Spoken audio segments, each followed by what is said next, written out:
A nurse found a 7-year-old boy sleeping in the hospital waiting room for 3 nights. When she asked about his parents, the photos on his phone made her call 911 immediately. The fluorescent lights of Mercy General Hospital's emergency department hummed with their characteristic sterile glow, casting harsh shadows across the vinyl chairs of the waiting room. Outside, Boston shivered under the grip of an early November cold snap, wind whistling through the narrow streets and sending fallen leaves skittering across the pavement. Inside, the usual cacophony of a busy urban hospital, beeping monitors, squeaking rubber saws, and the occasional overhead page, had settled into the quieter rhythm of the 2 a.m. lull. Kayla Lawson paused at the nurse's station to massage the back of her neck, feeling the familiar tension that came 8 hours into a 12-hour night shift. At 32, she'd been working these hours long enough that her body had adapted to the nocturnal schedule, but that didn't make the physical toll any less real. Her dark hair was pulled back into a practical ponytail, and the lines around her hazel eyes had deepened over the years of witnessing both life's beginnings and its endings within these walls. 2 more gunshots coming in from Dorchester, announced Miguel, the charge nurse, glancing up from his computer. ETA 10 minutes. Kayla nodded, already mentally preparing for the inevitable chaos. I'll prep trauma too. She grabbed her lukewarm coffee, her third of the night, and took a long sip, grimacing at the bitter taste. As she rounded the corner into the main waiting area to retrieve some supplies from the storage room, something caught her eye. In the far corner of the room, partially hidden behind a large potted plant, was a small figure curled up on 3 connected chairs. A child, no more than 7 or 8 years old, fast asleep with a faded blue backpack serving as a makeshift pillow.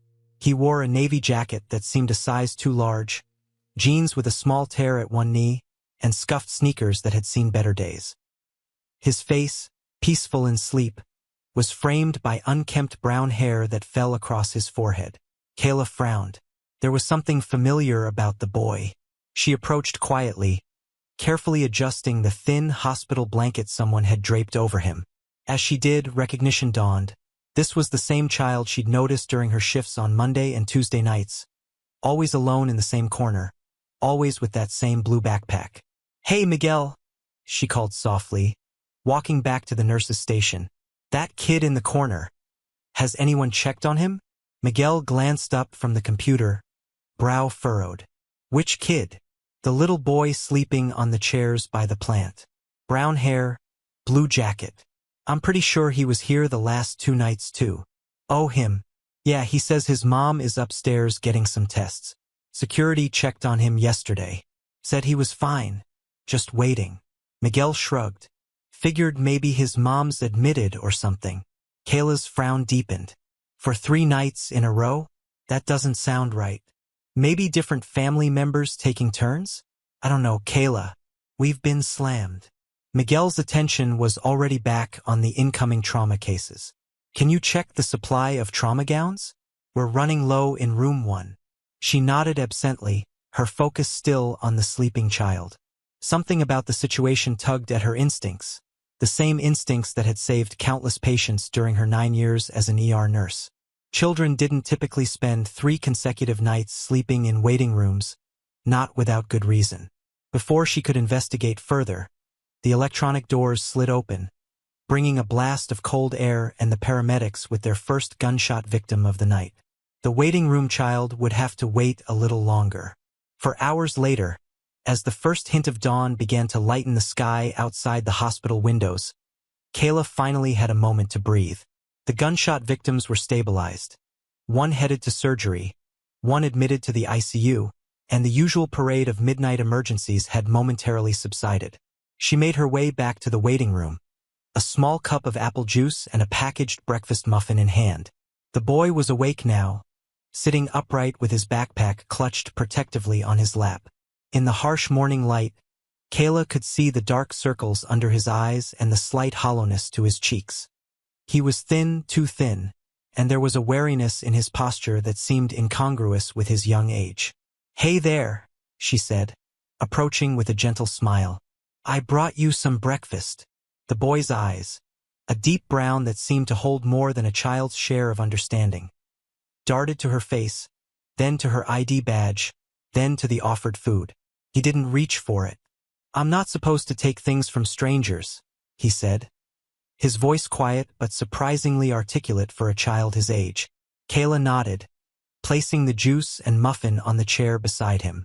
"That's very smart. I'm Kayla. I'm one of the nurses here." She pointed to her badge. "See? So now I'm not a stranger anymore." A flicker of a smile crossed his face before disappearing behind the careful mask. "I'm Ben," he offered after a moment.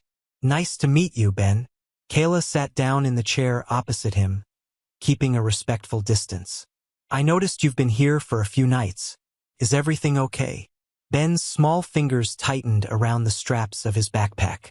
"My mom's upstairs," he said, the words coming out with practiced ease. "She's getting better. The doctors are helping her." "Which department is she in?" "Maybe I know her doctors." The slightest hesitation. The cancer department." "Oncology." Ben nodded quickly. "Yeah, that one." "And who's staying with you at night? Is your dad around?" Kayla kept her tone conversational, non-threatening. "He's away working," Ben replied, his gaze dropping to his lap. "But it's okay. I'm 7, almost 8. I can take care of myself." 7 years old and spending nights alone in a hospital waiting room. Kayla felt something twist in her chest. A mixture of concern and the maternal protectiveness that had only grown stronger since having her daughter Lily. "That's very grown-up of you," she said carefully. "But even grown-ups need help sometimes. I have a daughter who's 10, and she still needs me around." At the mention of another child, Ben's expression softened slightly. "What's her name?" "Lily. She likes soccer and hates broccoli." This earned another brief smile from Ben. "What about you? What do you like?" "Ben. Dinosaurs," he answered, a genuine spark of childlike enthusiasm briefly lighting up his face. "And space. I know all the planets and their moons."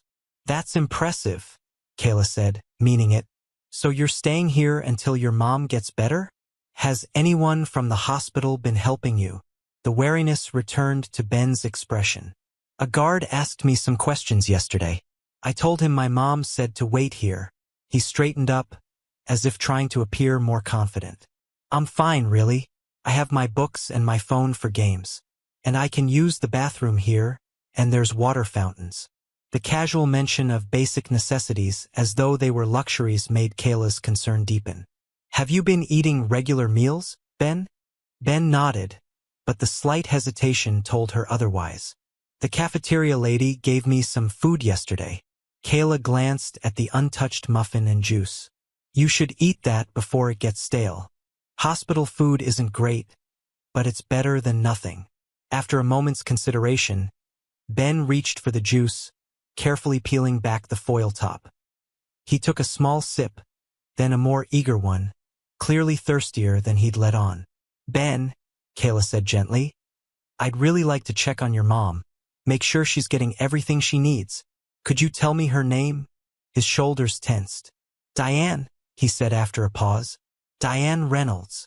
"Reynolds, just like you?" Kayla smiled, trying to keep the mood light despite her growing concern. "And what room is she in? I could pop up and say hello." Ben stared at his juice cup. I don't remember the number." His knuckles whitened around the cup. "It's upstairs. The cancer floor." Kayla had spent enough time around frightened children to recognize the signs of a child trying to protect himself, or someone else. "Ben, I want to help you. And I think you might need some help right now. It's okay to tell me what's really going on." The boy's eyes darted to the main doors, as if calculating the distance for escape. Kayla knew she was losing him. "You know," she said, changing tactics, "I bet your mom would love to see you. How about we go up together and visit her?" Ben's breath caught. For a moment, Kayla saw raw fear in his eyes before he masked it. "She's sleeping. The doctors said not to bother her.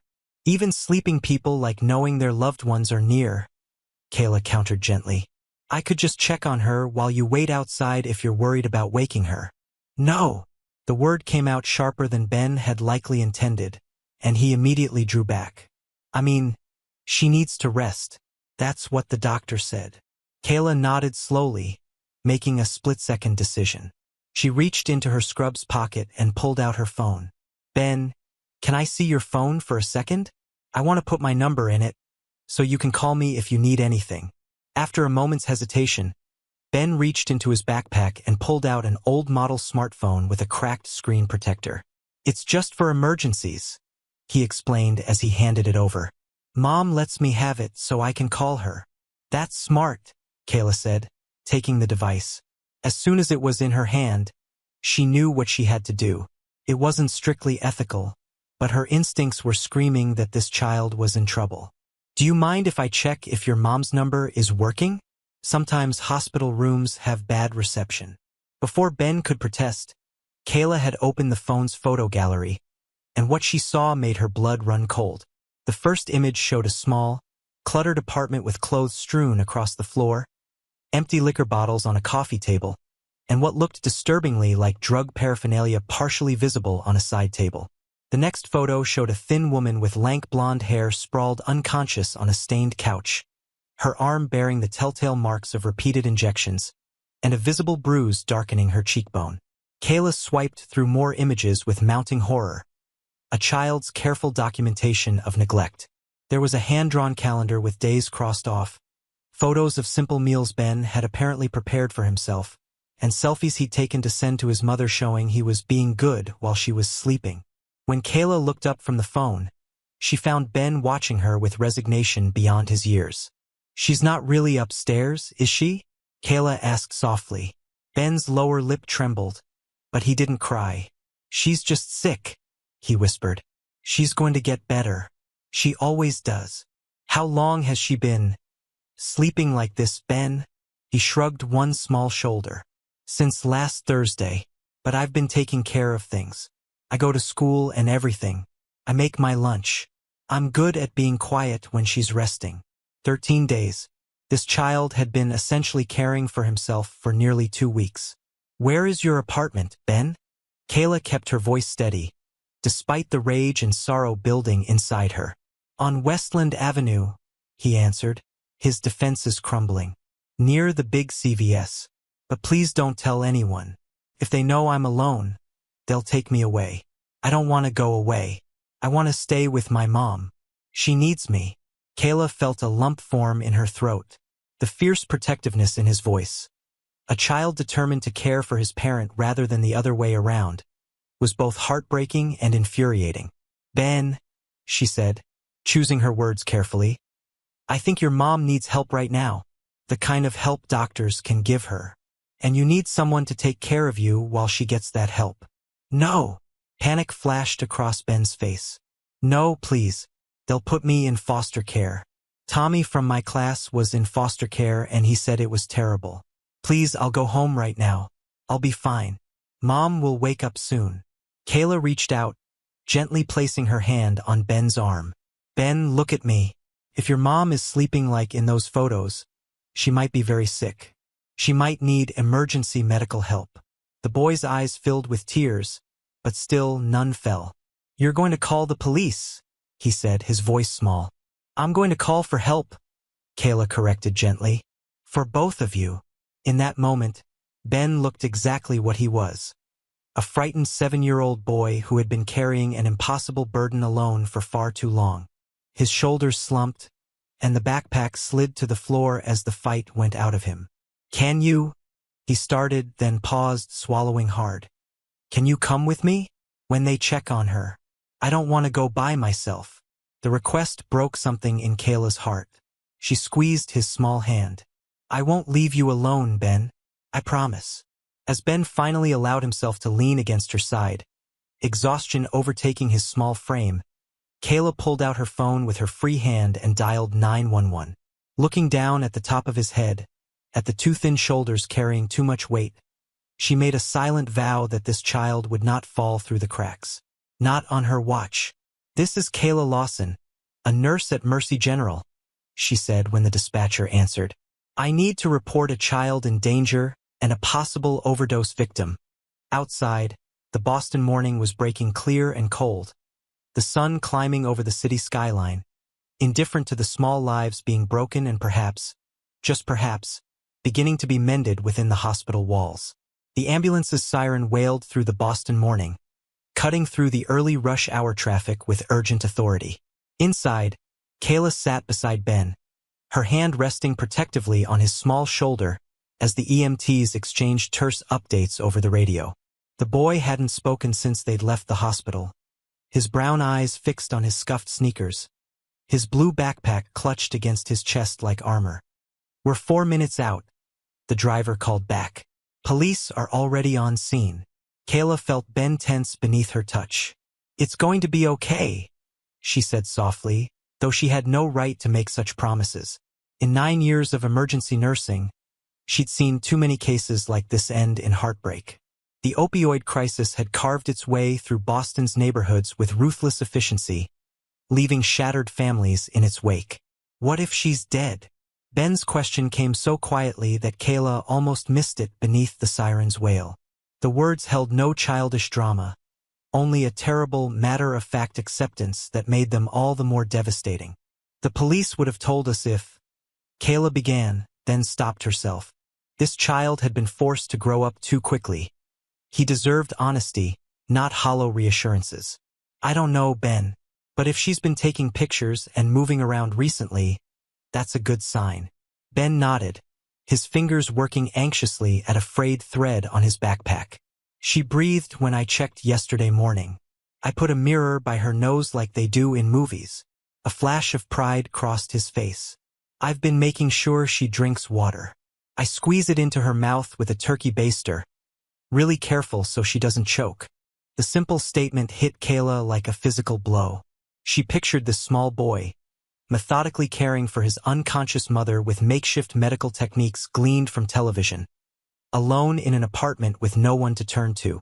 She swallowed hard against the surge of anger, not at Ben's mother, though certainly there was cause, but at the countless systems that had failed this child long before today. "That was very smart, Ben," she managed, her voice thick. "You've been incredibly brave." He shrugged, the gesture heartbreakingly adult. "Mom gets like this sometimes. Not usually this long, though." He hesitated, then added in a whisper, "I think it's because Dad went away. She said she couldn't handle things without him." Before Kayla could respond, the ambulance lurched to a stop. Through the windows, she could see they'd arrived at a weathered brick apartment building on Westland Avenue. 2 police cruisers were parked haphazardly out front, lights flashing, and a small cluster of curious neighbors had gathered on the sidewalk. Ben's hand shot out, grabbing Kayla's wrist with surprising strength. "You promised you wouldn't leave me," he said, panic edging into his voice. "I won't," she assured him, ignoring the voice of professional caution that warned against getting too involved. This wasn't just another case. She couldn't explain why, but something about Ben had bypassed all her carefully constructed boundaries. Perhaps it was the echo of her own childhood she saw in his guarded eyes, or simply the raw courage he displayed in his desperate attempt to keep his small world from falling apart. As they exited the ambulance, a uniformed officer approached. "You the nurse who called this in?" he asked Kayla, his gaze flicking to Ben with practiced assessment. "Yes, Kayla Lawson from Mercy General." She kept her arm around Ben's shoulders, feeling him press closer against her side as the officer loomed over them. "Officer Daniels, we've secured the scene. Paramedics are with the mother now." The officer's face remained professional, but a muscle in his jaw tightened. "It's not great in there. I wouldn't recommend bringing the kid back up." "I want to see my mom," Ben said, his voice stronger than Kayla had expected. Officer Daniels exchanged a glance with Kayla, communicating a clear message. "Not a good idea." "Ben," Kayla said gently, crouching to his level, "how about we wait until the doctors have had a chance to help your mom? Then we can see her at the hospital." "Is she breathing?" Ben asked the officer directly, with the directness only children can muster in moments of crisis. Officer Daniels hesitated, then nodded. "She is. She's alive, but very sick." Some of the tension left Ben's small frame. "Can I get some things from our apartment? I need my dinosaur book and Mom's medication list." I wrote everything down in my notebook. The exchange of glances between Kayla and Officer Daniels this time held a different message. Shock at the level of responsibility this child had assumed. I'll take him up to get a few things, Kayla offered. I'm used to medical situations. I'll come with you, Daniels said. It wasn't a suggestion. Nothing in the photos on Ben's phone had prepared Kayla for the reality of the Reynolds apartment. The smell hit her first. A sour mixture of unwashed bodies, spoiled food, and the acrid tang of cigarette smoke that clung to the walls and furniture. The one-bedroom unit was small, made smaller by the chaotic accumulation of clothes, takeout containers, and various household items scattered across every surface. A paramedic team was working in the living room, where Diane Reynolds lay on a tattered couch. From Kayla's vantage point in the doorway, she could see an oxygen mask over the woman's face and an IV line already established in her arm. Diane's skin had the waxy pallor characteristic of long-term drug users, her cheekbones sharp beneath too tight skin, her body impossibly thin beneath the blanket the medics had placed over her. Narcotic overdose, one of the paramedics informed them, voice low. Probably heroin, possibly laced with fentanyl. She's been under for a while. We've administered Narcan, but she's only partially responsive. Severely dehydrated, malnourished. BP's dangerously low. Kayla felt Ben straining to see past her into the living room. She turned, blocking his view of his mother's limp form. Let's get your things, Ben. Where's your room? He pointed to a door off the narrow hallway, and Kayla guided him toward it, grateful to move away from the scene in the living room. Unlike the rest of the apartment, Ben's bedroom showed signs of careful maintenance. The twin bed was neatly made with a faded space-themed comforter. A bookshelf held rows of well-loved paperbacks, and a small desk in the corner was organized with school supplies and a stack of completed homework. I need my science book, Ben said, moving to his backpack. And my notebook. He retrieved a spiral-bound notebook from his desk drawer, the cover decorated with carefully drawn planets and stars. This has all Mom's medicines in it, and the phone numbers for her doctors. Kayla watched as Ben methodically packed a small duffel bag with clothes, books, and a worn stuffed triceratops that he tucked in with particular care. The contrast between the chaos outside this room and the ordered sanctuary Ben had created for himself spoke volumes about the child's desperate attempt to maintain normalcy in the most abnormal of circumstances. Ben, she asked gently, is there someone we can call? Maybe your grandparents? Or an aunt or uncle? He shook his head. Grandma and Grandpa don't talk to Mom anymore. They live in Florida now. Mom says they abandoned us. He zipped up the duffel bag. Dad's mom died before I was born. What about your father? You mentioned he's away working? Ben's shoulders stiffened. He's in jail, he said flatly, for selling drugs. Mom says he'll be home in 2 more years. The matter-of-fact way Ben delivered this information, as though having a father in prison and a mother with addiction issues were simply normal facts of childhood, made Kayla's chest ache. She wanted to gather this solemn little boy into her arms and shield him from the harsh realities he'd been navigating alone. But she knew such gestures wouldn't erase the damage already done. Is there a teacher or a neighbor who helps you sometimes? She pressed. Ben hesitated. Mrs. Porter next door gives me cookies sometimes. And my teacher, Ms. Winters, she lets me stay in the classroom during lunch when the cafeteria gets too loud. He looked down. But nobody knows about Mom. I'm good at keeping secrets. If people found out, they'd take me away. Before Kayla could respond, Officer Daniels appeared in the doorway. Paramedics are ready to transport.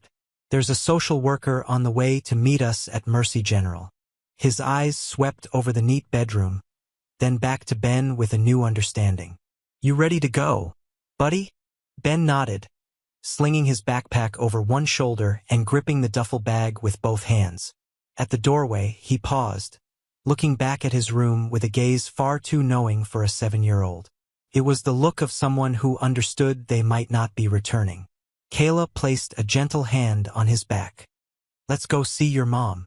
The emergency department at Mercy General was at its mid-morning peak when they arrived, but Dr. Aaron Chun, the attending physician Kayla had alerted earlier, was waiting for them. Diane Reynolds had been wheeled directly into a treatment bay, curtains drawn for privacy as medical staff worked to stabilize her. Significant respiratory depression, signs of prolonged unconsciousness. Dr. Chun briefed Kayla quietly as Ben sat in a nearby chair, supervised by a nursing assistant. We're looking at organ damage, possible pneumonia from aspiration. Tox screen shows heroin, fentanyl, and benzodiazepines. It's a miracle she's alive. Kayla? The small voice drew their attention. Ben had approached silently, his backpack still clutched against his chest. When can I see my mom? Dr. Chun crouched down to Ben's level, his face softening. Hi there. I'm Dr. Chun. Your mom is very sick right now, and we need to do some tests to figure out how to help her. It might be a little while before you can see her. Is she going to die? The question came with the same direct, pragmatic tone Ben had used with the police officer. We're doing everything we can to make sure that doesn't happen, Dr. Chun replied, honest without being brutal. Ben absorbed this, then asked, did I do something wrong? By not calling for help sooner. The question hung in the air, devastating in its implication. Kayla felt her eyes burn with unshed tears. No, Dr. Chun said firmly. You did nothing wrong. In fact, from what I've heard, you did everything right. The water you gave her probably kept her alive. You're a very brave young man. Ben didn't look convinced. Then why didn't Mom wake up? I tried everything. I played her favorite songs really loud.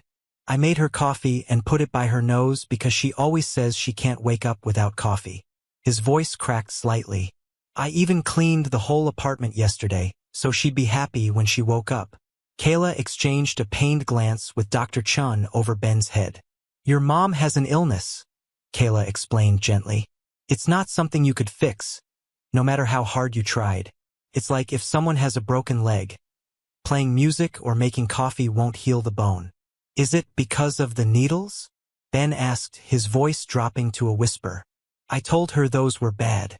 Dad said they were bad too, before he left. Before either adult could respond, a woman in a crisp blazer approached, clipboard in hand. Hello. I'm Monica Torres from the Department of Children and Families. She offered a practiced smile to Ben. You must be Benjamin Reynolds. Ben automatically stepped closer to Kayla, pressing against her side. Kayla felt a surge of protectiveness, even as she recognized the necessity of the social worker's presence. I need to conduct an initial assessment, Monica explained, her tone professional but not unkind. Is there somewhere we could speak privately? Dr. Chun gestured to an empty family consultation room. You can use that space. I'll have someone bring in some juice and snacks for Ben. Monica turned to Kayla. Are you a relative? No, I'm the nurse who found him at the hospital. Ben's been sleeping in our waiting room for the past 3 nights, while his mother was unconscious at home. The social worker's face remained neutral, but her pen moved rapidly across her form. I see. Well, thank you for your assistance. I can take things from here. I want Kayla to stay with me, Ben said, his fingers digging into Kayla's scrubs. She promised she wouldn't leave. Monica hesitated, clearly accustomed to establishing boundaries with well-meaning hospital staff. It's usually best if I speak with Ben alone first. Please. Ben's voice had taken on the edge of panic that Kayla had heard earlier in the ambulance. She knows about my mom. She helped us. Kayla met Monica's gaze steadily. I understand protocol, but Ben's been through a lot today. If he'd be more comfortable with me present for the initial conversation, I'm happy to help. She didn't mention that her shift had technically ended 3 hours ago, or that her daughter Lily would be wondering where she was. Some things mattered more than schedules. After a moment's consideration, Monica nodded. All right, for the preliminary discussion. In the consultation room, Ben sat beside Kayla on a small sofa, his backpack never leaving his grasp. Monica took the chair opposite them, arranging her papers with efficient movements. Ben, I know this has been a scary day for you, she began. I'd like to ask you some questions about what's been happening at home. There are no right or wrong answers. I just need to understand so I can figure out how to help you and your mom. Ben looked at Kayla, who gave him an encouraging nod. Okay, he said quietly. Can you tell me how long your mom has been sick? Ben's fingers worked at the zipper of his backpack. She started sleeping a lot on Thursday night. That was when she had a fight with her boyfriend, Rick. Rick. This was new information to Kayla. Does Rick live with you? Ben shook his head. No. He just comes over sometimes. Mom doesn't like him to stay when I'm there. His expression darkened. He brings the needles. Monica made a note. What happened after your mom fell asleep on Thursday? I went to school on Friday like normal. When I came home, she was still sleeping. Sometimes that happens. So I made myself dinner and did my homework. Ben's voice took on a mechanical quality, as though reciting facts from a textbook. On Saturday, I tried to wake her up, but she just made sounds. She didn't open her eyes. I got scared, but I remembered the last time this happened. She woke up after a while. The last time? Monica asked carefully. Last summer. She slept for 3 days that time. When she woke up, she cried a lot and promised she wouldn't do it again. Ben's eyes remained fixed on his backpack. She said the medicine she takes sometimes makes her too sleepy. She promised to be more careful. Kayla felt a cold knot form in her stomach. This wasn't an isolated incident. It was a pattern. Ben had been dealing with his mother's addiction issues for who knew how long, developing coping mechanisms no child should need to learn. What did you do when you couldn't wake her this time? Monica continued. I took care of things, Ben said, a hint of defensiveness entering his voice. I made sure the bills were paid. Mom showed me how to use her card at the ATM for emergencies, and I knew where she kept the PIN number. I got food from the corner store. I went to school every day. I did my homework. His chin lifted slightly. I even remembered to water the plant in the kitchen. The plant in question, Kayla recalled from her brief time in the apartment, had been brown and withered despite Ben's attentions, a small but poignant detail in the larger tragedy. That was very responsible of you, Monica said, her professional demeanor softening slightly. Can you tell me why you decided to go to the hospital? Ben hesitated, glancing at Kayla before answering. Mom wasn't waking up like the last time, and she started making weird noises when she breathed. I got scared. His voice dropped. I thought maybe if I went to the hospital, someone would notice me and help. But I couldn't just say my mom was sick at home, because they'd take me away. So you spent 3 nights in the waiting room, hoping someone would help without separating you from your mom, Monica summarized, her pen pausing over her notes. Ben nodded. I almost asked for help the first night, but then I heard some nurses talking about DHF. DCF, Monica corrected gently. Department of Children and Families. Yeah, they were talking about a baby that came in, and how DCF was taking it away from its mom. So I just stayed quiet. But then Kayla saw me. He looked up at Kayla with something like wonder in his expression. She figured it out. Monica turned her attention to Kayla. You said you found photos on Ben's phone? Kayla nodded grimly. He'd been documenting his mother's condition and his own activities, preparing meals, marking days on a calendar. From the timestamps, it looks like he's been essentially on his own for nearly 2 weeks, though his mother has been truly unresponsive for about 5 days. I was handling it, Ben interjected, a tremble entering his voice for the first time. I did everything right. I went to school. I kept clean. I didn't tell anyone our business. The phrase "our business" struck Kayla as particularly telling. The language of a household where secrets were currency and privacy was prized above safety. Monica set down her pen. Ben, you've been incredibly brave. But looking after yourself and your mom isn't your job. It's your mom's job to take care of you. And when she can't do that, we need to make sure you're still safe. Ben's face crumpled slightly. Are you going to take me away? Right now, I need to find a safe place for you to stay while your mom gets the help she needs, Monica explained carefully. Do you know of any adults who might be able to look after you? Maybe a friend's parent or someone from your family? Ben shook his head, clutching his backpack tighter, as though it contained everything that mattered in his rapidly disintegrating world. What about Mrs. Porter, your neighbor? Kayla suggested gently. You mentioned she gives you cookies sometimes. She's really old, Ben replied. And she has cats. I'm allergic to cats. Monica made another note. I'll need to look into temporary placement options then. There are some very nice foster families who... No! The word burst from Ben with unexpected force. Please, no foster homes. Tommy said they lock up the refrigerator and make you sleep in the basement if you wet the bed. And his foster brothers stole all his stuff. His eyes filled with tears for the first time since Kayla had met him. Please don't send me there. I'll be good. I promise I'll be good. Kayla felt something break inside her chest at Ben's plea. Before she could think better of it, she heard herself say, "What if he stayed with me, just temporarily, while you locate family members or another solution?" The words hung in the air, surprising both Monica and Kayla herself. Ben looked up at her with desperate hope. Monica's expression turned professional once more. "Ms. Lawson, I understand your concern, but there are strict protocols for emergency placements. You'd need to undergo background checks, home inspections." "I know the process," Kayla said. "My sister and her husband were foster parents for several years. I've been through the background checks as an extended family member. I have a clean record, a stable job, and a suitable home. My daughter Lily is 10. We have a spare bedroom that Ben could use." It was a rash offer, one that violated every principle of professional distance Kayla had maintained throughout her nursing career. She had no business inserting herself into this situation. And yet, looking at Ben's face, the careful mask of adulthood slipping to reveal the terrified child beneath, she couldn't bring herself to regret the impulse. "It would be highly unusual," Monica said, though Kayla could see her weighing the options. Foster placements were always in short supply, and emergency weekend placements were even harder to secure. "Just until Monday," Kayla pressed. "It would give Ben some stability while his mother's condition is being assessed, and it would give you time to locate family members or arrange a proper placement."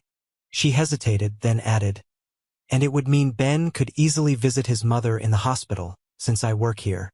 Monica tapped her pen against her clipboard, clearly conflicted. "I'd have to speak with my supervisor, and we'd need to conduct at least a preliminary home check today." "I understand," Kayla said. "I'm off shift now.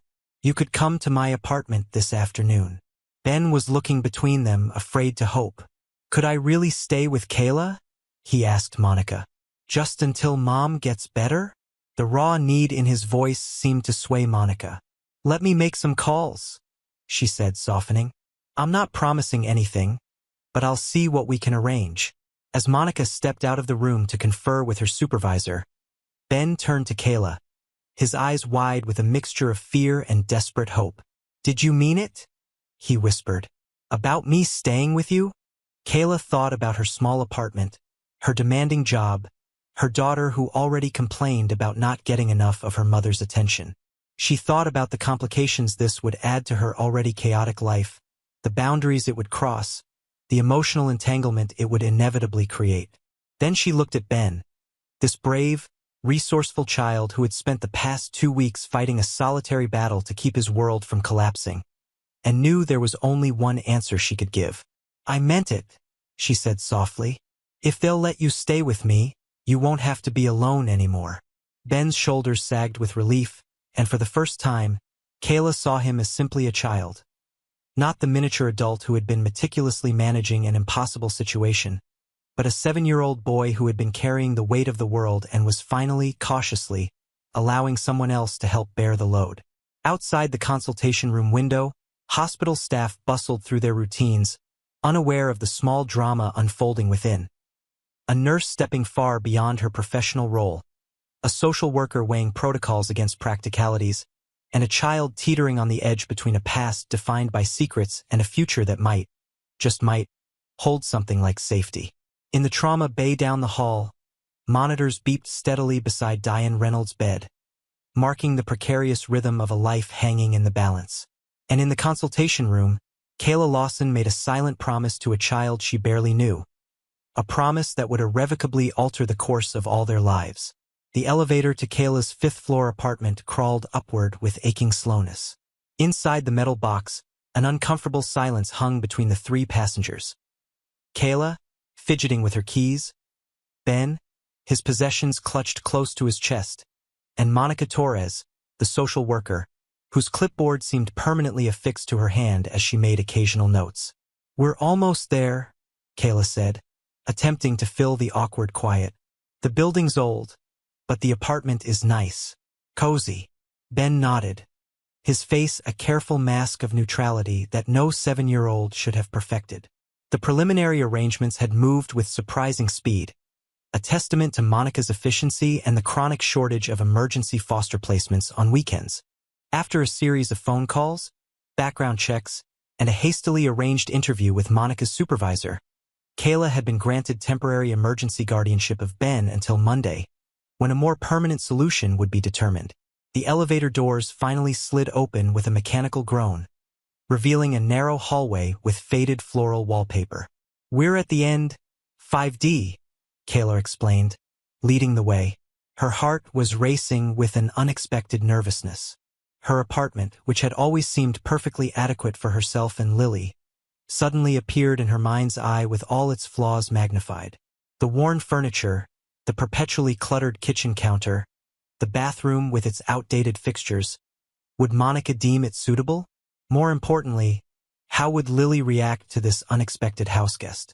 Kayla had called her daughter from the hospital, explaining the situation in simplified terms. A little boy needed a place to stay for the weekend while his mom was sick. Lily had responded with typical 10-year-old directness. "Is he nice? Does he like Minecraft? Can we order pizza?" But Kayla knew her daughter well enough to anticipate the more complicated questions that would inevitably follow. At the apartment door, Kayla paused, key in hand. "Just so you know, my daughter Lily is probably inside with Mrs. Abernathy from next door. I asked her to watch Lily until I got home." She directed this explanation primarily at Monica, whose expression remained professionally neutral. When Kayla opened the door, she was greeted by the sound of laughter from the living room. Lily sat cross-legged on the floor beside an elderly woman with silver hair, both of them focused on a board game spread out between them. "Mom!" Lily exclaimed, jumping up when she spotted Kayla. Her momentum halted when she noticed the strangers behind her mother. Curiosity and wariness battled across her freckled face as she took in Ben's small form and Monica's clipboard. "Hi, sweetheart," Kayla said, stepping into the apartment and gesturing for the others to follow. "Thank you for watching her, Mrs. Abernathy." The elderly neighbor rose with the careful movements of someone managing arthritis. "No trouble at all. We've been having a lovely morning." Her kind eyes settled on Ben with immediate warmth. "And who might this young man be?" "This is Ben," Kayla said, placing a gentle hand on his shoulder. "He's going to be staying with us for a few days.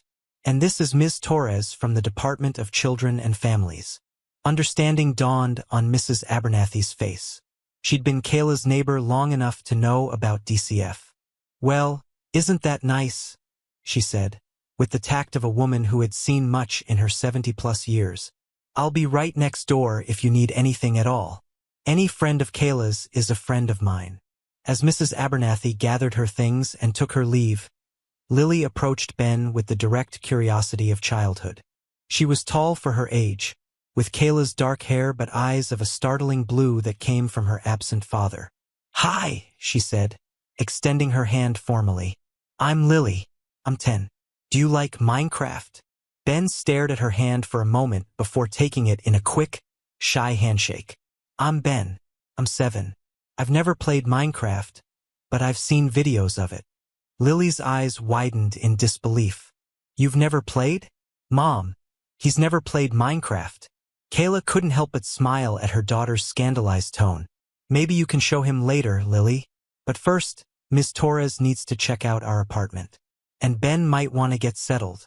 Monica was already surveying the living room, making notes on her clipboard. The apartment was modest but clean, a combined living and dining area, a small kitchen visible through an archway, and a hallway that led to 2 bedrooms and a bathroom. The furniture was a mix of IKEA pieces and yard sale finds, arranged to maximize the limited space. Potted plants occupied the windowsills, and framed photographs of Kayla and Lily hung on the walls alongside a few colorful abstract prints. "It's nice," Ben said quietly, and something in his tone made Kayla's heart ache. He was looking around the apartment with the careful assessment of someone much older, noting details an ordinary 7-year-old would never notice. The deadbolt on the door, the smoke detector with its steady green light, the organized calm of a home without chaos. "Let me show you where you'll be sleeping," Kayla said, guiding him toward the hallway. "We have a small guest room. It's really just an office with a pull-out sofa, but it's comfortable." The room in question was barely large enough for a desk, bookshelf, and the aforementioned sofa, which was currently folded into its bed form with fresh sheets and a blue comforter. Kayla had called ahead and asked Mrs. Abernathy to help Lily prepare the space. "You'll have some privacy here," Kayla explained. "There's a lamp by the bed if you like to read before sleeping. And the bathroom is right across the hall." Ben set his backpack and duffel bag carefully on the floor. "Thank you," he said, with that same heartbreaking formality. "It's really nice." Monica appeared in the doorway, clipboard still in hand. "Mind if I take a look?" Kayla stepped aside, allowing the social worker to inspect the room. Monica checked the window lock, noted the proximity to the bathroom, and jotted down a few more observations before nodding with approval. "I'll need to see the rest of the apartment as well," she said. The inspection continued through Lily's bedroom, a colorful space with soccer trophies on the dresser and solar system decals on the ceiling, and Kayla's more subdued room with its neatly made queen bed and nursing textbooks stacked on the nightstand. The kitchen passed muster despite the breakfast dishes still soaking in the sink, and the bathroom's dated tile didn't seem to concern Monica unduly. Back in the living room, Monica finally tucked her clipboard into her bag. "Everything seems to be in order," she said. "I'll need you to sign a few temporary guardianship forms. We'll reassess the situation on Monday after we've had a chance to investigate potential family placements and evaluate Ms. Reynolds' condition." As Kayla signed the paperwork, Monica crouched down to Ben's level. "Ben, do you feel comfortable staying here with Ms. Lawson and Lily for a few days?" Ben glanced at Kayla, then at Lily, who had retreated to the couch and was watching the proceedings with undisguised interest. "Yes," he said. "It's nice here. Ms. Lawson will take good care of you," Monica assured him. "And I'll be checking in regularly. Here's my card. It has my work number and my cell phone. You can call me anytime if you need anything or have questions." Ben accepted the card solemnly, slipping it into his jacket pocket. "Thank you," he said. Then, hesitantly, "When can I see my mom?" Monica exchanged a glance with Kayla. "Your mom needs to rest right now," she said carefully. "But once the doctors say it's okay, we'll arrange a visit." "I need to tell her where I am," Ben insisted, a note of anxiety entering his voice. "She'll be worried if she wakes up and I'm not there." The idea that Diane Reynolds might wake from her drug-induced stupor and immediately worry about her son, a son she had effectively abandoned for nearly 2 weeks, seemed tragically optimistic to Kayla. But she recognized the desperate need behind Ben's words. "I have to work the night shift tonight," Kayla said. "I could check on your mom and make sure she knows you're safe." Relief flooded Ben's features. "Could you give her a note from me? I want to write down where I am and that I'm okay." "Of course," Kayla agreed, though she suspected Diane would not be conscious enough to read any note tonight. The gesture was more for Ben's peace of mind than his mother's benefit. After a few more instructions and reminders, Monica finally took her leave, promising to return on Sunday for a follow-up check. As the door closed behind her, a strange silence fell over the apartment. Kayla, Ben, and Lily regarded one another with the awkward awareness of strangers suddenly thrust into domestic intimacy. Lily broke the tension first. "Are you hungry, Ben? Mom always says hospital food is gross, so you probably need real food." Ben nodded cautiously. "A little. I had a muffin this morning." "A muffin isn't breakfast," Lily declared with authority. "Mom, can we make pancakes? It's not too late for pancakes, is it?" Kayla glanced at her watch. Nearly noon, after one of the longest mornings of her life. "Pancakes sound perfect," she agreed, grateful for her daughter's uncomplicated approach to their unusual situation. "Ben, would you like to help? I know how to make pancakes," he offered. the first hint of childish enthusiasm breaking through his careful reserve. "Mom taught me. You have to watch the bubbles to know when to flip them." "Exactly right," Kayla said, leading the way to the kitchen. "Lily, can you get the mixing bowl? Ben, the flowers in that cabinet if you want to measure it out." As the children moved around the kitchen with growing animation, Lily showing off her egg-cracking technique, Ben demonstrating his careful measuring skills, Kayla felt some of the day's tension begin to release. For this brief moment, with pancake batter being stirred and maple syrup being retrieved from the refrigerator, they were just three people sharing a late breakfast. The circumstances that had brought them together, with all their complications and heartaches, could wait outside the kitchen door. Dr. Chun said she's stable but still unconscious, Kayla explained to Miguel as she tied her hair back, preparing for her night shift. She had left Ben in Mrs. Abernathy's care for the evening, with Lily proudly appointed as his official tour guide to the apartment's features and rules. They're moving her to the ICU for monitoring. Suspected multi-organ damage from prolonged respiratory depression. Miguel shook his head, typing login information into the computer at the nurse's station. And the kid was alone with her like that for days? Jesus. Almost 2 weeks, Kayla corrected, checking her phone once more before tucking it into her scrubs pocket. He's been basically taking care of himself and trying to care for her. He's 7 years old, Miguel. Some people shouldn't be parents, Miguel muttered, then caught himself. Sorry, that was judgmental. No, I get it, Kayla sighed. The thing is, from what Ben said, his mom wasn't always like this. The addiction took over after the father went to prison. And Ben loves her so much. He's been protecting her, keeping their situation secret, afraid of being separated from her. Miguel gave her a sidelong glance. And now you've taken him home with you. That's a pretty major boundary to cross, Kayla. It's just for the weekend, she said defensively. The alternative was emergency foster care, which terrified him. You should have seen his face, Miguel. I'm not judging, he said, raising his hands in surrender. I get it, but just be careful, okay? Cases like these can really get under your skin. I know what I'm doing, Kayla insisted, though the truth was far more complicated. She'd been acting on instinct from the moment she'd approached Ben in the waiting room, driven by something that went beyond professional compassion. Something about this solemn-eyed child had reached past all her careful boundaries and grabbed hold of her heart. If you say so, Miguel replied, clearly unconvinced. Just remember you can't save everyone. And it's not fair to your daughter if you try. His words stung with their uncomfortable truth. Lily had seemed to accept Ben's presence with remarkable ease. But how would she feel if she sensed her mother becoming emotionally invested in this other child? Kayla had always been careful to ensure Lily never felt neglected despite the demands of a single mother's nursing career. Was she risking that careful balance? Before she could dwell further on these concerns, Dr. Chan appeared at the nurse's station. Kayla, got a minute? He asked, gesturing toward the hall. I wanted to update you on Diane Reynolds.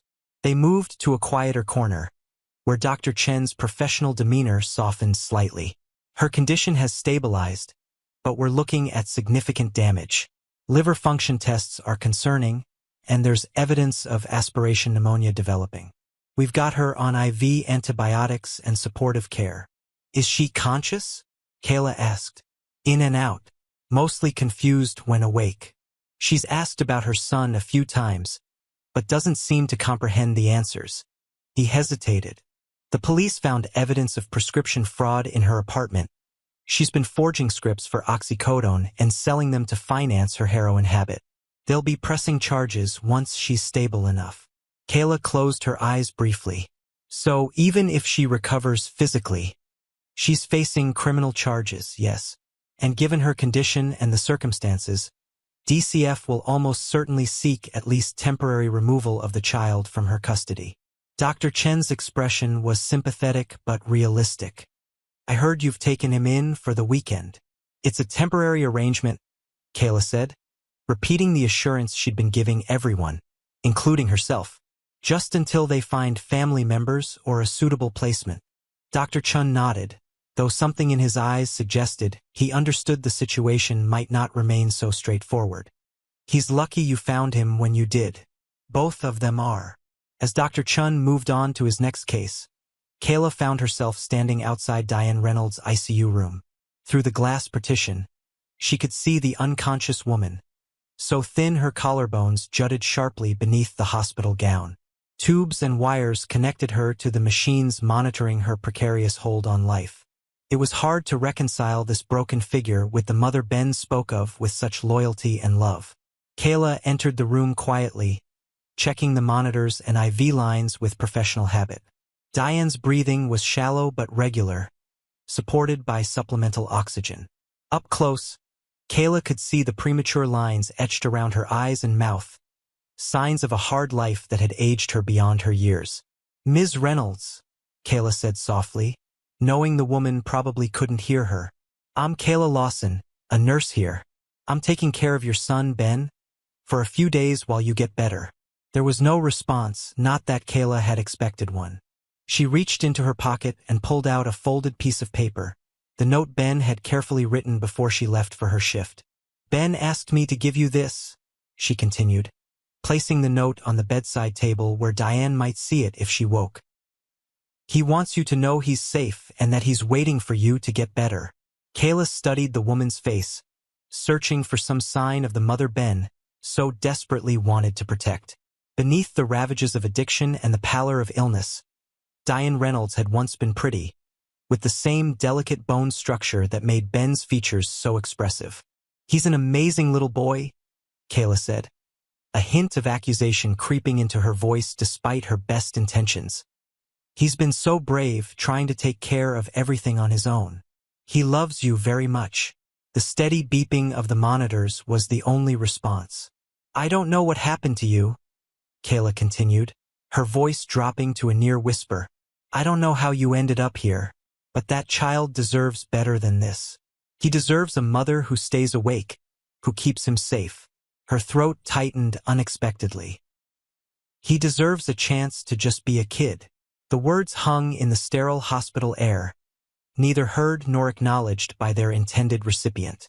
Kayla stood for a moment longer, then turned to leave, her duty, both the professional one of checking on a patient and the personal one of delivering Ben's message, completed.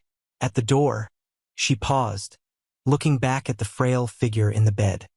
"He's waiting for you," she said softly. "Please don't let him down again."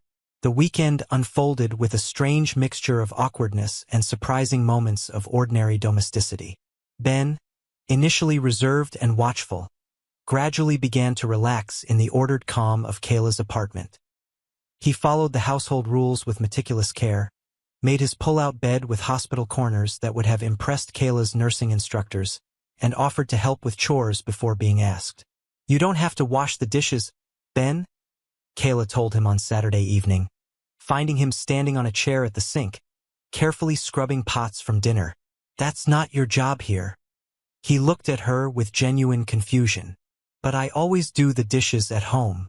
And you made dinner for me, so it's only fair." Kayla gently took the sponge from his small hands. "In this house, kids help out, but they don't have to do all the grown-up jobs. Why don't you and Lily pick a movie for us to watch instead? I'll finish up here." The concept of childhood without adult responsibilities seemed foreign to Ben.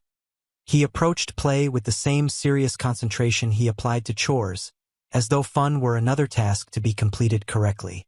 Watching him with Lily, who had taken on her self-appointed role as Ben's guide to normal childhood with evangelical fervor, was both heartwarming and heartbreaking. "No, like this," Lily instructed, demonstrating how to build a proper pillow fort in the living room.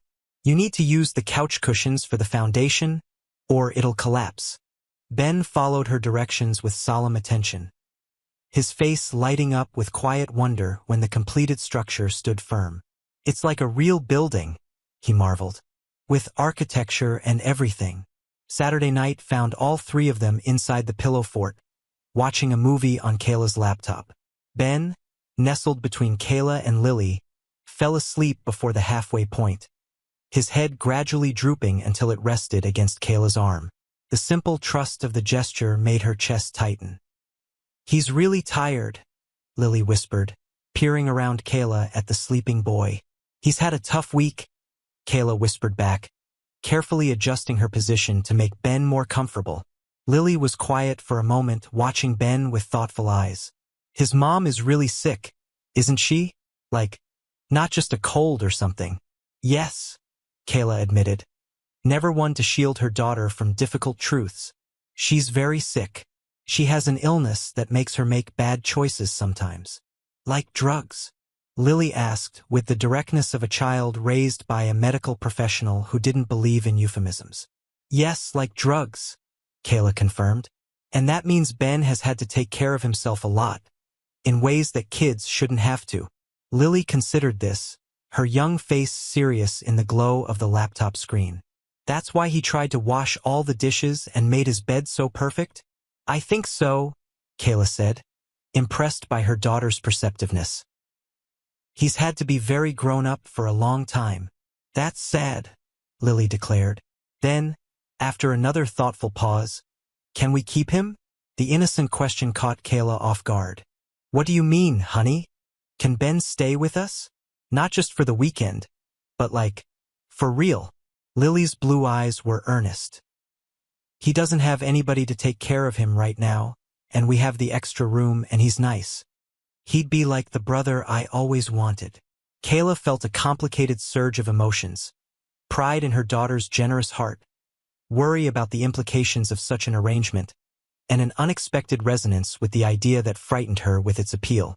It's not that simple, Lily, she explained gently. Ben has his mom, and she loves him very much. She's sick right now, but she might get better. And there might be other family members who could take care of him while she gets the help she needs.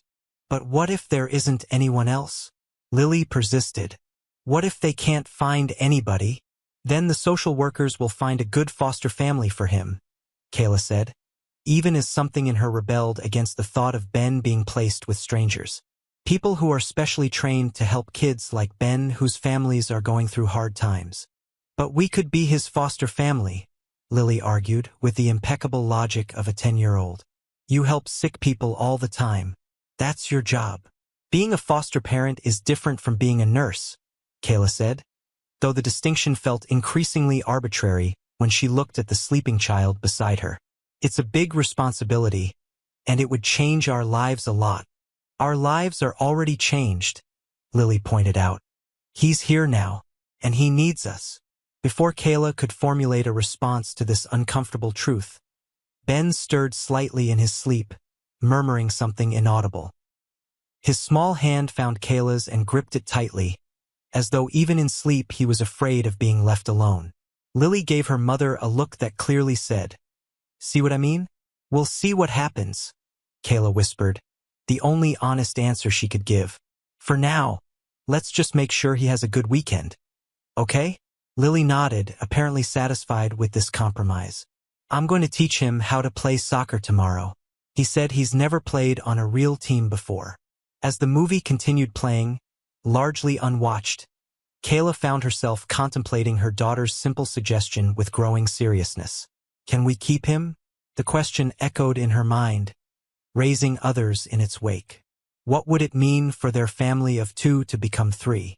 What about her demanding work schedule already stretched thin? What about Ben's mother and her legal troubles? What about the professional boundaries she'd already crossed by bringing Ben home?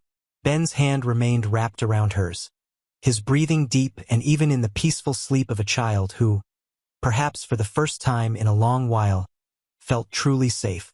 And in that moment, watching over 2 sleeping children in a pillow fort, one hers by birth, one entrusted to her through the strange workings of fate, Kayla found herself unable to imagine any other arrangement. Sunday morning arrived with weak November sunshine filtering through the apartment windows and the smell of coffee brewing in the kitchen. Kayla, always an early riser regardless of her shift schedule, was surprised to find Ben already awake, sitting at the kitchen table with a book open before him. "Good morning," she said, pouring herself a cup of coffee. "You're up early. Did you sleep okay?" Ben nodded, closing his book, an illustrated encyclopedia of dinosaurs he'd brought from home. "I always wake up early," he explained. I like the quiet time before everyone else gets up.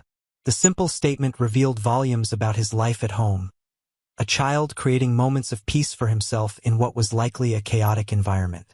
I like early mornings too, Kayla said, sitting across from him. What are you reading about? Triceratops? Ben replied, his face lighting up with genuine enthusiasm. They were herbivores, but they could defend themselves really well with their horns and neck frill. They were peaceful unless they got threatened. Sounds like a good approach to life, Kayla commented, sipping her coffee. Ben considered this with surprising seriousness. Yeah, I think so too. That's why I like them best. Before Kayla could respond, her phone rang. The caller ID showed Monica Torres' name. Good morning, Ms. Torres, Kayla answered, giving Ben a reassuring smile. Good morning, Ms. Lawson, came the professional reply. I hope I'm not calling too early, but I wanted to update you on some developments regarding Ben's case. Of course, Kayla said, her pulse quickening slightly. Is everything okay? I've been conducting family outreach over the weekend, Monica explained. We've located Ben's maternal grandmother in Florida, a Mrs. Eleanor Winters. That's great news, Kayla said, though she was surprised by the twinge of disappointment she felt. Ben mentioned she wasn't in contact with his mother. That appears to be the case, Monica confirmed. According to Mrs. Winters, she and her daughter haven't spoken in over 3 years, following a dispute related to Ms. Reynolds' drug use and her relationship with Ben's father. However, Mrs. Winters was very concerned when I informed her of the situation and expressed interest in taking custody of Ben. Kayla glanced at Ben, who was watching her intently, clearly aware the conversation concerned him. What does that mean for next steps? She asked, moving toward the living room for a bit more privacy. Mrs. Winters is booking a flight to Boston for tomorrow, Monica explained. She'll need to meet with us at the DCF office to discuss potential temporary guardianship. Given that she's a blood relative with no disqualifying history, she would likely be considered before foster placement. I see, Kayla said, processing this information. And what about Ben's mother? Has there been any change in her condition? The hospital reports she's more alert today but still quite confused. The medical team is continuing to evaluate her, but given the criminal charges pending and her ongoing health issues, she won't be in a position to resume custody in the immediate future. Monica paused. I understand you've been working at the hospital. Have you had any contact with Ms. Reynolds? The question carried a subtle note of professional concern, a reminder of the boundaries Kayla had already crossed. I checked on her briefly during my shift, Kayla admitted. Ben had asked me to deliver a note from him. She was unconscious at the time. I see, Monica said, her tone neutral. Ms. Lawson, I want to be clear about something. While I appreciate your willingness to provide emergency placement for Ben this weekend, it's important to maintain appropriate professional distance. Getting too personally involved can complicate the case and, ultimately, make things more difficult for Ben. The gentle reprimand stung, more so because Kayla knew it was justified. I understand, she said. My only concern is Ben's welfare. Of course, Monica acknowledged, which is why I wanted to prepare you and him for the likely change in placement tomorrow. I'll be conducting a follow-up visit this afternoon as scheduled, and we can discuss the transition plan then. After ending the call, Kayla returned to the kitchen, where Ben sat rigidly in his chair, anxiety evident in every line of his small body. Was that about me? He asked immediately. Are they sending me somewhere else? Kayla sat down beside him, choosing her words carefully. That was Miss Torres. She's found your grandmother in Florida, your mom's mom. Apparently, she's coming to Boston tomorrow to see you. Ben's eyes widened. Grandma Eleanor? Really? There was a mix of emotions in his voice. Surprise, tentative hope, and uncertainty. You know her? Kayla asked. Ben nodded slowly. We used to visit her a lot when I was little. She has a house near the beach. But then Mom got mad at her, and we stopped going. His brow furrowed. Grandma used to call sometimes, but Mom wouldn't talk to her. Do you remember her well? Were you close? She used to send me birthday cards with $20 inside. Ben recalled. And she made really good cookies with pecans in them. She has a cat named Mr. Whiskers. His voice dropped to a whisper. I liked her. She was nice to me. But Mom said she was judgmental and didn't understand. The fragments of memory painted a picture of a relationship severed not by the grandmother's choice, but by Diane's addiction and defensiveness. Kayla felt a complicated mix of emotions. Relief that Ben had a family member who might care for him, sadness at the prospect of his leaving, and concern about disrupting the fragile sense of security he'd begun to develop. Your grandmother is coming to see about taking care of you while your mom gets better, Kayla explained gently. Ms. Torres thinks you might go to stay with her for a while. Ben's fingers worked anxiously at the edge of his dinosaur book. In Florida? But what about Mom? I can't visit her if I'm in Florida. I know it's scary to think about being far from your mom, Kayla acknowledged. But your grandmother loves you, and she wants to help. And there are ways to stay in touch with your mom, phone calls, video chats. But it won't be the same, Ben insisted, distress breaking through his usually controlled demeanor. And what if Mom needs me? What if she forgets to take her medicine or pay the bills? What if she gets lonely without me? The questions revealed the terrible role reversal that had become Ben's normal. A child who believed it was his responsibility to care for his parent, to keep her functioning, to make sure she survived. Ben, Kayla said gently, it's not your job to take care of your mom. It's her job to take care of you. And right now, she needs help from doctors and other grown-ups to get better. But I'm good at taking care of things, Ben countered, a note of desperation entering his voice.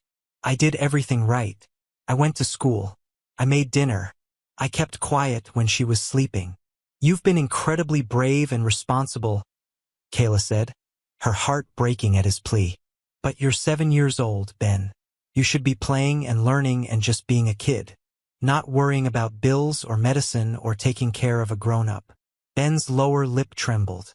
But if I don't do it, who will? Dad's in jail. And Mom needs me. She told me I'm the only good thing in her life. The weight of those words, the terrible burden placed on this child's small shoulders, made Kayla momentarily speechless. Before she could find a response, Lily appeared in the kitchen doorway, her hair tousled from sleep. What's going on? She asked, sensing the tension in the room. Is Ben okay? I'm fine, Ben said automatically, the mask of composure slipping back into place with practiced ease. Kayla gave her daughter a reassuring smile. We just got some news. Ben's grandmother is coming to Boston tomorrow to see him. Oh, Lily said, processing this information. Her disappointment was evident. Does that mean he's leaving? We don't know all the details yet, Kayla hedged, not wanting to upset either child further. Ms. Torres is coming by this afternoon to talk about it. For now, let's just have a good day together. Okay? Didn't you want to teach Ben how to play soccer? Lily brightened at the reminder. Yeah, the weather's nice today. We can go to the park. Ben looked between Kayla and Lily, his expression uncertain. Is that okay? Can we still do that, even though I might be leaving? Of course, Kayla assured him. Nothing's changed for today. Let's have breakfast, and then we'll head to the park. As the children are breakfast, Kayla found herself mentally rehearsing arguments for why Ben should stay in Boston. Closer to his mother, in a familiar environment, with people he'd begun to trust. But the rational part of her mind knew these arguments were colored by her own growing attachment to this solemn-eyed child. Monica was right.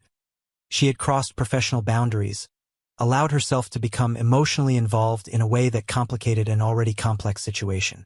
And yet, watching Ben cautiously engage with Lily's enthusiastic breakfast chatter, seeing the small glimpses of ordinary childhood emerging from beneath his careful self-control, Kayla couldn't bring herself to regret the boundaries she'd crossed. For better or worse, she had become invested in this child's future. And whatever happened tomorrow with Ben's grandmother, Kayla knew with sudden clarity that she was no longer content to be merely a temporary way station in Ben's journey. The realization was both frightening and exhilarating. A silent commitment made in a Sunday morning kitchen, while two children discussed the relative merits of chocolate versus plain waffles, and the November sun cast gentle shadows across a borrowed domestic scene that already felt, impossibly, like family. The hospital room was unnaturally quiet, the typical beeps and hums of medical equipment subdued to a gentle background rhythm. Afternoon sunlight filtered through the half-drawn blinds, casting striped shadows across the bed where Diane Reynolds lay. Her eyes, open now but clouded with confusion, darted around the unfamiliar surroundings before settling on the woman seated beside her bed. Ben. The name escaped her cracked lips in a hoarse whisper. Where's Ben? Kayla leaned forward, her nurse's instinct to reassure overriding the complex emotions she felt toward this woman. Ben is safe, she said. He's staying with me for now. I'm Kayla Lawson, a nurse here at Mercy General. Diane's gaze sharpened slightly, a flash of suspicion cutting through the medication-induced haze. Why would he be with you? Where am I? You're in the ICU at Mercy General Hospital, Kayla explained with professional calm. You were found unconscious in your apartment 5 days ago. Ben had been trying to take care of you, but eventually, he came to the hospital seeking help. A series of emotions crossed Diane's gaunt face.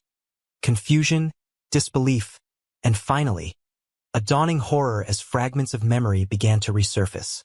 5 days? She whispered. That can't be right. Actually, according to Ben, you were unconscious for nearly 2 weeks, Kayla corrected gently. The last 5 days you've been here, receiving treatment. Diane's hand moved weakly to her face, fingers trembling as they traced the oxygen cannula in her nostrils. I remember Rick coming over, she said distantly, as though speaking from the bottom of a well. We had a fight. He brought some new stuff, said it was pure. Her voice trailed off, the memories disjointed and hazy. You overdosed, Kayla said, keeping her voice neutral despite the anger simmering beneath the surface. Heroin laced with fentanyl, according to your toxicology report. You're lucky to be alive. If Ben hadn't sought help when he did. Ben, Diane interrupted, her expression crumpling. My baby. Is he really okay? He must have been so scared. Tears welled in her bloodshot eyes. I never meant for this to happen. I just wanted to stop feeling so awful for a little while. The raw pain in her voice made it difficult for Kayla to maintain her professional distance. Despite everything, despite the neglect and danger Ben had been subjected to, Kayla could see the genuine love this broken woman felt for her son. He was more than scared, Kayla said, unable to keep the edge from her voice. He was alone, taking care of himself, trying to take care of you. He was measuring water into your mouth with a turkey baster to keep you hydrated. He was paying bills and making his own meals and going to school like nothing was wrong. All because he was terrified someone would take him away from you. Diane turned her face away, tears tracking silently down her hollow cheeks. I'm a terrible mother, she whispered. I love him so much, but I keep failing him. Ben doesn't think you've failed him, Kayla said, gentling her tone. He loves you. He believes in you. He's been defending you to everyone who would listen. A sob escaped Diane's throat. He shouldn't have to defend me. He shouldn't have to take care of me. God, what have I done to my little boy? Kayla had encountered many addicts during her nursing career, had watched the cycle of remorse, resolution, and relapse play out countless times. She'd learned to maintain a compassionate but skeptical distance. But there was something in Diane's grief that seemed to cut through the familiar patterns of addiction, a genuine horror at what she had subjected her son to. Ms. Reynolds, Kayla said, choosing her words carefully. Ben needs more than love. He needs stability, security, a chance to just be a child. I know, Diane whispered, turning back to face Kayla with red-rimmed eyes. I know that better than anyone. I've tried so hard to get clean, to be the mother he deserves. But every time I think I'm making progress, something happens. Dave gets arrested, I lose my job, the bills pile up, and I can't handle it. The pressure crushes me, and the only thing that makes it stop is the drugs. She closed her eyes, fresh tears seeping from beneath her lids. It wasn't always like this. Before Dave went to prison, before the drugs took over, I was a good mom. I really was. Something in her plea resonated with Kayla. Not because she believed the excuses, but because she recognized the pattern of a life spiraling out of control, one poor decision compounding the next until escape seemed impossible. Your mother is coming to Boston, Kayla said, watching Diane's face closely. Eleanor Winters. The Department of Children and Families contacted her about possibly taking custody of Ben while you recover. Diane's eyes flew open, panic replacing grief. My mother? No, she can't. She'll never give him back. She's always thought I was a failure. She'll use this to take him away permanently. She's his grandmother, Kayla pointed out, and right now, she may be the only family member available to care for him. You don't understand, Diane insisted, agitation making the monitors beside her bed beep more rapidly. My mother is controlling, judgmental. She drove my father away with her perfectionism. Nothing was ever good enough for her. Not my grades, not my job, certainly not Dave. When she found out I was using again after Ben was born, she gave me an ultimatum, rehab or no contact. But the rehab she wanted me to go to was in Arizona, 3 months minimum. I couldn't leave my baby for 3 months. Kayla listened to this outpouring with growing understanding of the family dynamics that had led to Ben's isolation. So you chose no contact instead. I chose my son, Diane corrected, her voice strengthening with conviction despite her physical weakness. Maybe that sounds crazy after what just happened, but I truly believed I could handle it on my own. I didn't want to be separated from Ben, and I didn't want him growing up with my mother's constant criticism, her impossible standards. And yet, Ben has fond memories of her, Kayla observed. He remembered visiting her in Florida, receiving birthday cards. He said she was nice to him. Diane sagged back against her pillows, the brief surge of energy fading. I know she loves him, she admitted quietly, and he loves her. I was afraid she'd turn him against me, make him see all my failures, all my weaknesses. A bitter smile twisted her lips. But I've done that myself now, haven't I? I've shown him exactly how broken his mother is. The raw self-awareness in Diane's words gave Kayla pause. There was clarity here, beneath the haze of withdrawal and medication. A genuine understanding of the damage she'd caused. Ms. Reynolds. Diane, she interrupted. Please, if you're taking care of my son, you should call me Diane. Diane, Kayla amended. Ben doesn't see you as broken. He sees you as someone who needs his help. He's been carrying an enormous burden, trying to keep your household functioning, trying to protect you from the consequences of your actions. He's always been that way, Diane said softly, a glimmer of pride breaking through her despair. So responsible, so caring. Even as a little toddler, he'd try to bring me tissues when I was crying, or pat my hand when I seemed sad. Her expression clouded. I've taken advantage of that, haven't I? I've exploited my own child's compassion. Before Kayla could respond, a nurse appeared in the doorway. Ms. Reynolds needs her medication, she said, giving Kayla a pointed look that clearly communicated you shouldn't be here. Of course, Kayla said, rising from her chair. I should get going anyway. My daughter is watching Ben, but I promised I wouldn't be long. Wait, Diane called, reaching out weakly. Please, could Ben come see me? I need to see him, to tell him I'm sorry, to make sure he's really okay. Kayla hesitated. The doctors would need to approve a visit, and given the circumstances, DCF would need to be present as well. I understand, Diane said, her hand falling back to the bed. Just tell him I love him, please. Tell him I'm getting better, and I'm going to make this right somehow. Tell him none of this is his fault. As Kayla turned to leave, Diane added in a small voice, and thank you for finding him, for caring for him. You didn't have to do that. The gratitude stung in unexpected ways, reminding Kayla of the murky ethical territory she'd entered. I'm just doing what anyone would do, she said, knowing even as the words left her mouth that it wasn't true. Most people would have maintained professional boundaries, would have called DCF and stepped back, would not have brought a stranger's child into their home and begun to imagine a future with him. Outside in the hallway, Kayla leaned against the wall, processing the complex encounter. Diane Reynolds was not the heartless addict she had imagined, not a mother who had callously abandoned her child for the sake of her next high. She was a broken woman who loved her son deeply but was trapped in a cycle of addiction that had overwhelmed her good intentions. The insight didn't excuse her actions or erase the harm done to Ben, but it added layers of complexity to a situation Kayla had thought she understood. As she made her way out of the hospital, Kayla's phone buzzed with a text from Mrs. Abernathy. The social worker called. "She'll be at your apartment at 3 p.m. The children are playing a board game. Ben is asking when you'll be back." Glancing at her watch, Kayla saw it was already past 2. She quickened her pace, mind racing with the implications of her conversation with Diane. How much should she share with Monica Torres? With Ben? What was truly in the child's best interest? A grandmother who might be as controlling as Diane described? A mother who loved him but repeatedly put him in danger? Or some other arrangement entirely? The questions followed her all the way home, where the sight of Ben and Lily huddled over a Monopoly board provided a temporary respite from the weight of adult decisions hanging in the balance.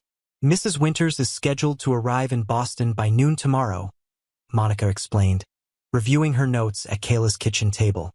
"She's booked a hotel downtown and will meet us at the DCF office at 2 o'clock. We'll conduct an initial family assessment, and if everything checks out, we'll begin the process of arranging temporary guardianship." Kayla nodded, glancing toward the living room where Ben and Lily were watching a nature documentary about deep-sea creatures, the volume just loud enough to mask the adults' conversation. "And Ben's mother? What's the plan regarding her involvement?" Kayla asked, keeping her voice low. Monica's expression remained professionally neutral. "Ms. Reynolds will need to demonstrate significant progress in addressing her addiction issues before supervised visitation can begin. Given the pending criminal charges related to prescription fraud, that process may be complicated." "I visited her today," Kayla admitted. "She was conscious, oriented. She seems genuinely remorseful about what happened." A flicker of disapproval crossed Monica's face. "Ms. Lawson, as I mentioned yesterday, it's important to maintain appropriate boundaries in these situations.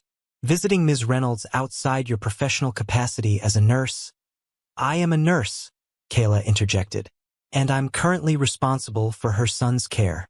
I wanted to assess her condition firsthand." Monica held Kayla's gaze for a long moment. "Your concern for Ben is admirable," she said finally. "But I need to be clear. Your role as an emergency placement provider is temporary. It was never intended to extend beyond this weekend." "I understand that," Kayla said, though the prospect of saying goodbye to Ben tomorrow had become increasingly painful to contemplate. "I just want what's best for him." "As do we all," Monica replied. "Which is why family placement with his grandmother is our priority. Maintaining family connections is crucial for a child's sense of identity and belonging. Even if that means sending him to Florida, away from everything familiar, away from his mother." Kayla couldn't keep the challenge from her voice. Monica's pen tapped lightly against her clipboard. "Ms. Lawson, I sense you've developed a strong attachment to Ben in a very short time. While that speaks to your compassion, it can also cloud objective judgment about a child's long-term best interests." The gentle reprimand stung because it contained elements of truth. Kayla had formed an unusually strong connection with Ben, one that defied rational explanation and certainly violated professional norms. But was that connection really clouding her judgment, or was it providing insight that clinical detachment might miss? "I've spent more time with Ben this weekend than anyone else," Kayla said carefully. "I've observed his behaviors, his concerns, his needs. That gives me a perspective worth considering." "Doesn't it?" "Of course," Monica acknowledged. "And I'd like to hear your observations. But also remember that DCF's decisions must balance immediate comfort against long-term stability. Family placement, when available and appropriate, typically offers the best chance for that stability." Before Kayla could respond, Ben appeared in the kitchen doorway, his expression guarded. "Are you talking about tomorrow?" he asked directly. "About my grandma coming?" Monica offered him a gentle smile. "Yes, Ben. We were discussing the plans for tomorrow. Your grandmother is very excited to see you. Ben approached the table, his small shoulders set with determination. Do I have to go with her? To Florida? Monica and Kayla exchanged glances, the social worker clearly weighing how much to share with a 7-year-old regarding decisions that would profoundly impact his life. Nothing has been decided yet, Monica said diplomatically. First, we'll all meet together and talk about what would be best for you while your mom gets the help she needs. But my mom is here in Boston, Ben persisted. If I go to Florida, I won't get to see her. There would be visits, Monica assured him, and phone calls, video chats. Your grandmother understands how important it is for you to stay connected with your mom. Ben's gaze dropped to his sneakers. Mom says grandma is really strict and judgmental. That's why they don't talk anymore. Monica's expression remained carefully neutral. Sometimes grown-ups have complicated relationships. Your grandmother and your mom have had some disagreements, but they both love you very much. I want to stay here, Ben said suddenly, looking up at Kayla with an intensity that made her heart twist. With Kayla and Lily. They're nice to me and it's quiet here, and I could still visit Mom at the hospital. The raw plea in his voice created a heavy silence in the kitchen. Kayla felt torn between the fierce desire to advocate for what Ben wanted and the rational understanding that Monica was right. Her growing attachment to this child was complicating an already difficult situation. Ben, Monica said gently, I know change is scary, especially after everything you've been through, but part of my job is to make sure you're somewhere safe and stable in the long term. Ms. Lawson very kindly offered her home for the weekend, but we need to think about what's best for you going forward. But what if staying here is what's best? Ben countered, a hint of the stubborn resilience that had kept him going through 2 weeks of abandonment flashing in his eyes. I like it here. I feel safe. And Lily said I could be like her brother. Kayla felt a complicated surge of emotions, pride in Ben's advocacy for himself, concern about the attachment he'd formed so quickly, and a deep, resonant certainty that she wasn't ready to let him go. Ben, she said carefully, Ms. Torres is right that we need to think about what's best for you in the long run. Your grandmother is family, and that's important. But I want you to know that no matter what happens tomorrow, you've become important to me and Lily. We care about you. Ben's eyes searched her face, seeking reassurance. So even if I go with Grandma, we could still talk sometimes? You wouldn't just forget about me? The question broke something in Kayla's heart. The revelation that beneath Ben's remarkable self-sufficiency lay the deep fear of being forgotten, discarded, left behind. Ben, I could never forget you, she said with absolute conviction. No matter what happens next, you will always matter to me. I promise. Something in her tone must have convinced him, because his shoulders relaxed slightly. Okay, he said quietly, but I still want to stay, just so you know. As he turned to rejoin Lily in the living room, Monica gave Kayla a significant look. Ms. Lawson, could I speak with you privately for a moment? Of course, Kayla agreed, leading the way to her bedroom and closing the door behind them. Monica's professional demeanor softened slightly once they were alone. Kayla, she said, switching to a first-name basis for the first time, I need to be direct with you. Are you considering applying to become a foster parent for Ben? The question, while not entirely unexpected, still caught Kayla off guard with its directness. I've been thinking about it, she admitted. Not initially, but after spending this weekend with him, seeing how well he fits with us, how much Lily has taken to him. Monica nodded, neither encouraging nor dismissing. I suspected as much, and I want to be clear about what that would entail. The approval process for foster parents is rigorous: home studies, background checks, training courses. Takes months, not days. And even if you were approved, there's no guarantee Ben would be placed with you, especially with his grandmother actively seeking custody. I understand that, Kayla said, though the reality of those obstacles made her heart sink. Furthermore, Monica continued, while I appreciate the connection you've formed with Ben, I have concerns about the circumstances. You met him as a nurse in a professional capacity. You learned details about his case through your position at the hospital. There are ethical considerations there that can't be ignored. The words stung, though Kayla recognized their truth. "I know how it looks," she acknowledged. "But this isn't about me wanting to save a child in need, or some kind of professional boundary confusion. There's something special about Ben. Something that connected with both me and my daughter in a way I can't fully explain." Monica's expression softened further. "I believe your intentions are genuine, Kayla, but I also believe you're making decisions based on an emotional connection formed during a crisis. That's not always the best foundation for long-term commitments. So what are you saying? That I should just let him go tomorrow without even trying to provide an alternative? I'm saying you should prepare yourself and Ben for the likelihood that he will be placed with his grandmother," Monica clarified. "If you're serious about becoming a foster parent, I can provide resources and information, but don't make promises to Ben, explicit or implicit, that you might not be able to keep." The warning was fair, Kayla had to admit. She had no right to make promises about Ben's future when so many factors remained beyond her control. "I understand," she said finally, "but I hope you'll consider Ben's wishes in your recommendations. He's been through enough without being forced into an arrangement that frightens him." "I always consider the child's perspective," Monica assured her. "But I also have to balance that against other factors: family ties, long-term stability, legal considerations. This isn't a simple situation, Kayla." "No," Kayla agreed quietly. "It's not simple at all."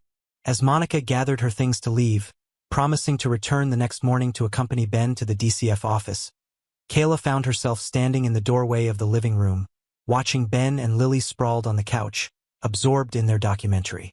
The casual intimacy of the scene, Lily occasionally pointing at the screen, Ben nodding in solemn appreciation of whatever marine fact she'd highlighted, felt both precious and precarious, a borrowed moment of normalcy that might evaporate with tomorrow's decisions. Ben seemed to sense her gaze, looking up with a questioning expression. "Is everything okay?" "Everything's fine," Kayla assured him, crossing to sit beside them on the couch. "What are you watching?" "It's about the Mariana Trench," Ben explained, his eyes lighting up with genuine enthusiasm. "Did you know it's the deepest part of all the oceans? There are creatures down there that can make their own light because it's so dark." "Bioluminescence?" Lily chimed in, pronouncing the word with careful precision. "Ben knows a lot about ocean animals." "I have a book about them at home," Ben said. Then his face fell slightly. "At my apartment. I forgot to pack it." The simple statement, a reminder of all Ben had left behind, of the uncertain future that awaited him, made Kayla's throat tighten. "Maybe we could ask someone to get it for you," she suggested gently. Ben shook his head. "It's okay. Mom says we shouldn't ask for too many favors." He hesitated, then added in a smaller voice, "Will you come with me tomorrow? When I meet my grandma?" "Of course," Kayla said without hesitation. "If that's what you want." "I do," Ben confirmed. "You make me feel brave." The simple declaration, delivered with a child's unvarnished honesty, settled in Kayla's heart like a stone, a weight both painful and precious. Whatever happened tomorrow, whatever decisions were made by those with the authority to determine Ben's future, she knew with absolute certainty that she would fight to remain a part of this remarkable child's life. The DCF office occupied 3 floors of a nondescript government building in downtown Boston. The reception area, with its institutional furniture and muted color scheme, seemed designed to project an atmosphere of bureaucratic competence rather than warmth. Ben sat stiffly between Kayla and Monica on a vinyl sofa, his blue backpack clutched protectively in his lap. "Your grandmother should be here soon," Monica assured him, checking her watch. Her hotel was just a few blocks away. Ben nodded, his face a careful mask of neutrality that broke Kayla's heart. No child should be so practiced at hiding his emotions, at presenting the face he thought adults wanted to see. "How are you feeling?" Kayla asked softly, resisting the impulse to smooth his hair or take his hand. She'd been careful all morning not to make physical contact, aware that any display of attachment might make the coming separation even more difficult. Ben shrugged one small shoulder. "Okay, I guess. It's been a long time since I saw Grandma. I don't really remember what she looks like now. It's natural to feel nervous," Kayla assured him. But from everything I've heard, your grandmother is very excited to see you. Before Ben could respond, the reception door opened, and an elegant older woman entered. Despite being in her mid-60s, Eleanor Winters carried herself with the straight-backed posture of someone accustomed to commanding respect. Her silver hair was styled in a neat bob, and her clothing, tailored slacks and a blue cashmere sweater, spoke of comfortable means without ostentation. Her eyes, the same deep brown as Ben's, scanned the waiting room with anxious intensity. "Grandma!" Ben's voice contained genuine surprise, as though until this moment, he hadn't quite believed she was real. Eleanor's face transformed with a smile that erased years from her appearance. "Benjamin," she breathed, crossing the room with quick steps.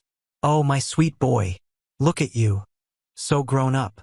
Ben stood, his backpack dropping to the floor as Eleanor knelt before him, her hands hovering uncertainly, clearly wanting to embrace him but hesitant to overwhelm. "You look the same," Ben said with wonder. "Except your hair is all silver now." Eleanor laughed softly, the sound edged with emotion. "Yes, well, that happens when you get older. You remember me?" Then, Ben nodded solemnly. "You have a cat named Mr. Whiskers, and you make cookies with pecans. And your house has a big porch swing where we used to read stories." Tears welled in Eleanor's eyes. "That's right, sweetheart. Mr. Whiskers is getting old now, like me, but he's still around. And I still make those pecan cookies. And the porch swing is waiting for you." The naked hope in her voice, the longing of a grandmother who had clearly missed her grandson desperately, gave Kayla pause. This was not the cold, judgmental woman Diane had described, but someone who had suffered her own loss when the relationship with her daughter fractured. Monica stepped forward, extending her hand. "Mrs. Winters, I'm Monica Torres, Ben's caseworker. Thank you for coming so quickly." Eleanor rose, accepting the handshake with composure despite the emotion still evident in her eyes. "Of course, I would have come sooner if I'd known. All these years, I've sent cards, tried to call, even hired a private investigator at one point to find their new address after they moved. But Diane was determined to keep Ben away from me." Her gaze shifted to Kayla, questioning. "This is Kayla Lawson," Monica explained. "She's the nurse who found Ben at the hospital and has been providing emergency care for him over the weekend." "Ms. Lawson," Eleanor said, extending her hand with genuine warmth. "I can't thank you enough for looking after my grandson." When Ms. Torres called and explained what had happened, her voice faltered. "Well, I'm just grateful Ben had someone like you to help him." Kayla accepted the handshake, surprised by the sincerity in Eleanor's manner. "Ben is an extraordinary child," she said simply. "It's been a privilege to have him with us." Eleanor's eyes softened with understanding. "I'm sure it has, and I'm sure it's difficult to say goodbye." The perceptiveness of the observation caught Kayla off guard. Before she could respond, Monica gestured toward a hallway. "We have a conference room ready for us to talk. Ben, there's a playroom next door where you can wait while the adults discuss some things first. Then we'll bring you in to join the conversation." Ben looked up at Kayla, panic flashing briefly in his eyes. "Can't Kayla come with me?" Monica hesitated, clearly weighing the protocol against Ben's evident distress. "The initial discussion needs to be between DCF and family members. But Ms. Lawson can join us for part of the meeting if that would make you more comfortable." "Please," Ben said, his voice small. "I'll be right here," Kayla assured him. "I'm not leaving." With obvious reluctance, Ben allowed himself to be led to the adjacent playroom, glancing back several times as though afraid Kayla might disappear if he looked away too long. Once Ben was settled with a DCF staff member supervising, Monica led Kayla and Eleanor to a sterile conference room with a large table and uncomfortable-looking chairs. As they took their seats, Eleanor surprised Kayla by choosing to sit beside her rather than across the table. "Before we begin formally," Eleanor said, turning to Kayla, "I'd like to hear about Ben from you. Not the clinical details, Ms. Torres has briefed me on those, but about how he's been these past few days. What he likes, what comforts him, what frightens him. I want to make this transition as easy as possible for him." The request, so thoughtful and child-centered, further challenged Kayla's preconceptions. "He's remarkably self-sufficient," she began. "Almost too much so. He tries to take care of everyone around him, as though he's forgotten how to just be a child. He loves dinosaurs and ocean creatures. He's careful with his possessions. Everything has a place. He wakes up early and enjoys quiet time before everyone else is up." As Kayla continued sharing her observations of Ben, Eleanor listened with rapt attention, occasionally nodding or asking clarifying questions. There was nothing judgmental in her manner, only genuine concern for her grandson's well-being and a determination to understand what he needed. "He sounds so much like Diane at that age," Eleanor said softly when Kayla finished.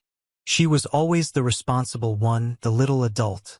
I worried about her taking on too much, but she was so determined to be independent." The comparison startled Kayla.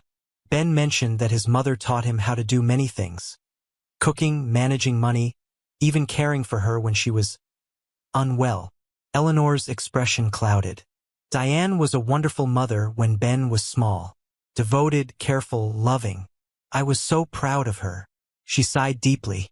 "The drugs changed everything. After Dave, Ben's father, introduced her to those so-called friends of his, she became someone I didn't recognize. Defensive, secretive, angry. When I tried to intervene, to get her help, she accused me of trying to control her life, of never believing she could manage on her own." Monica, who had been quietly taking notes, interjected. "Mrs. Winters, could you tell us about your relationship with your daughter before the addiction issues began?" Eleanor considered the question carefully. "We were close, I thought. Not without typical mother-daughter tensions, but close. Diane was always headstrong, determined to forge her own path. When she met Dave Reynolds, I had concerns. He seemed charming but unreliable. But I tried to support her choices, to welcome him into our family." Her hands, elegant and well-manicured but showing the subtle signs of age, twisted together on the table. "After Ben was born, things were wonderful for a while. Dave seemed to step up, got a job in construction. They moved into a nice apartment. Diane was such a natural mother, patient, attentive. They would visit us in Florida several times a year." "What changed?" Kayla asked gently.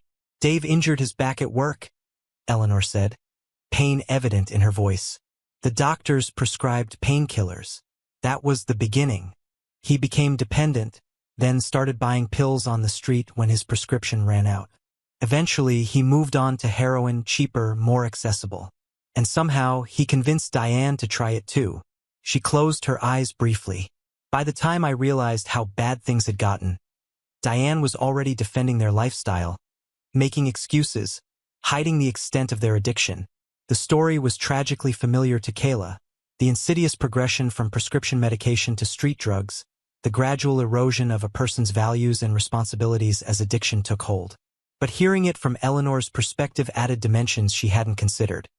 The helplessness of watching a loved one descend into addiction, the desperate attempts to intervene, the painful choice between enabling and ultimatums.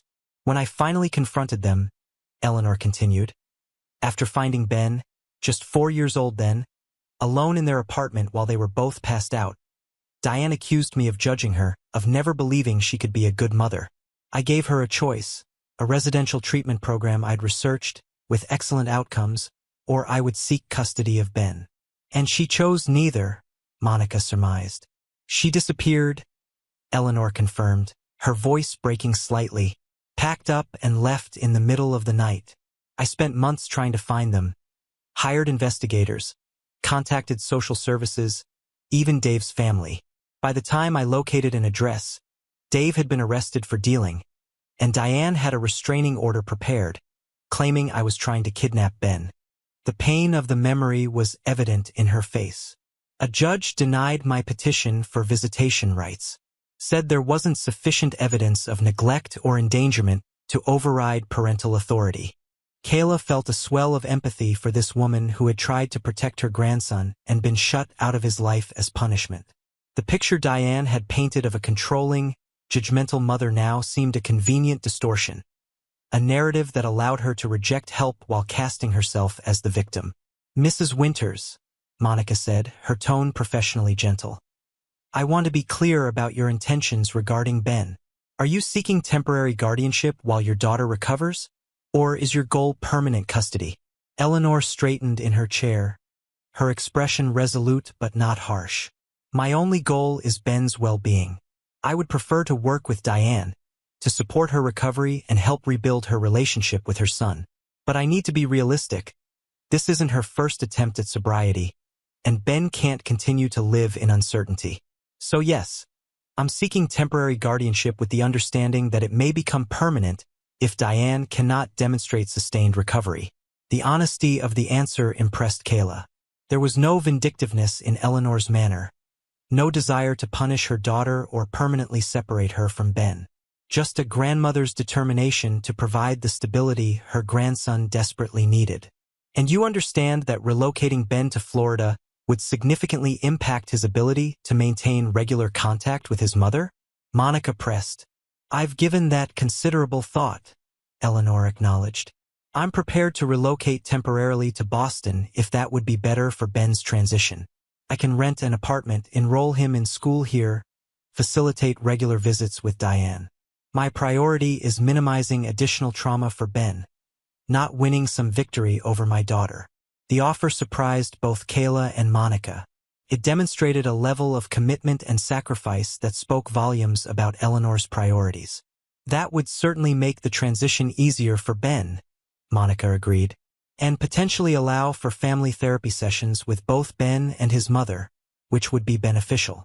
I'd like to meet with Diane as well, Eleanor added. If she's willing. It's been too long, and regardless of our past conflicts, we both love Ben. That has to be our common ground. As the conversation continued, exploring logistics and legal requirements for the guardianship arrangement, Kayla found herself increasingly convinced that Eleanor Winters was genuinely committed to Ben's best interests. Her willingness to uproot her life to provide stability for her grandson, her lack of bitterness toward Diane despite years of separation. These spoke of a character very different from the controlling monster Diane had described. I think it's time we included Ben in this conversation, Monica suggested after nearly an hour of discussion. He deserves to understand what's happening and have his questions answered. When Ben was brought into the conference room, his eyes immediately sought out Kayla, relaxing slightly when he found her still present. He approached the table cautiously, hesitating when he saw the empty chair between his grandmother and Monica. You can sit wherever you'd like, Ben, Monica assured him. Without a word, Ben moved to Kayla's side, climbing into the chair next to her. The choice was clear. In this room full of adults deciding his fate, Kayla represented safety and trust. Eleanor's expression flickered with disappointment, but she recovered quickly, offering Ben a warm smile. We've been talking about what happens next, Benjamin. About where you'll live while your mom gets better. Ben's fingers worked anxiously at the hem of his shirt. Am I going to Florida with you? Actually, Eleanor said gently, I've decided to stay in Boston for a while. I can rent an apartment here so you can still be near your mom, visit her regularly. Would you like that better than coming to Florida? Ben's eyes widened with surprise. You'd do that? Leave your house and Mr. Whiskers. Mr. Whiskers can come with me, Eleanor assured him. And yes, I do that, because what matters most is that you feel safe and happy while all these grown-up problems get sorted out. Ben considered this, his young face solemn with the weight of adult decisions. Would I have to change schools? That depends on where I find an apartment, Eleanor explained honestly. But if you need to change schools, I promise we'll find a good one, where you can make new friends and keep learning about all those dinosaurs and ocean creatures you love. Ben glanced at Kayla, a question in his eyes that broke her heart because she understood it perfectly. Will I still get to see you? Ben, Kayla said gently. Your grandmother and I were talking about how you might need some time to adjust to these changes.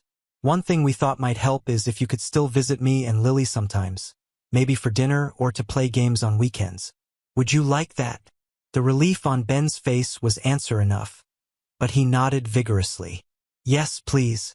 And I'd like to get to know Kayla and Lily better too, Eleanor added, surprising Kayla with her generosity.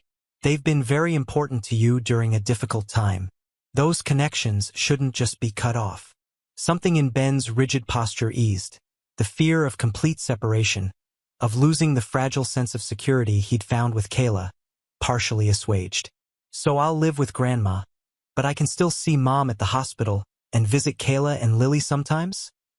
He confirmed, carefully processing this arrangement. That's right, Monica said. And your grandmother will be making sure you have everything you need. A safe place to live, good food, clothes, books, all the things children should have. Ben absorbed this, then asked the question that clearly weighed most heavily on his mind. What about when Mom gets better?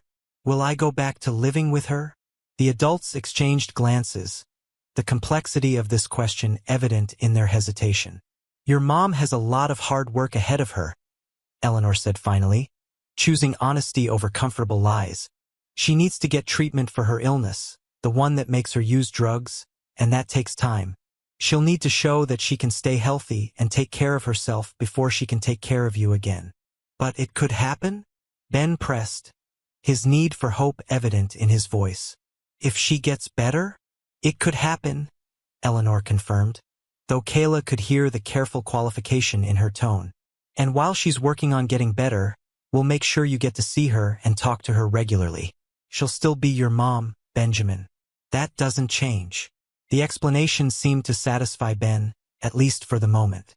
The rest of the meeting focused on practicalities, the temporary guardianship paperwork, the process for Eleanor to find an apartment, the arrangements for Ben's belongings to be packed and moved. Would it be possible, Eleanor asked toward the end, for Ben to stay with Ms. Lawson for a few more days while I secure suitable housing? It would give me time to find the right place, and Ben could continue with his current routine a bit longer. The request surprised Kayla, who had been steeling herself for an immediate goodbye. Monica considered the question, clearly weighing protocol against practical considerations. I don't see why not, as long as Ms. Lawson is agreeable, she said finally. It would allow for a more gradual transition, which would be in Ben's best interests. Of course, Kayla agreed immediately, relief flooding through her at the prospect of a few more days with Ben. We'd be happy to have him stay with us a little longer. Ben, who had been listening to these arrangements with the wary attention of a child accustomed to having decisions made for him, visibly relaxed at this news. Then it's settled, Monica concluded. Ben will remain with Ms. Lawson until Thursday, while Mrs. Winters secures an apartment. We'll reconvene then to finalize the transition plan. As the meeting concluded and the adults rose to leave, Eleanor approached Kayla with an unexpected request.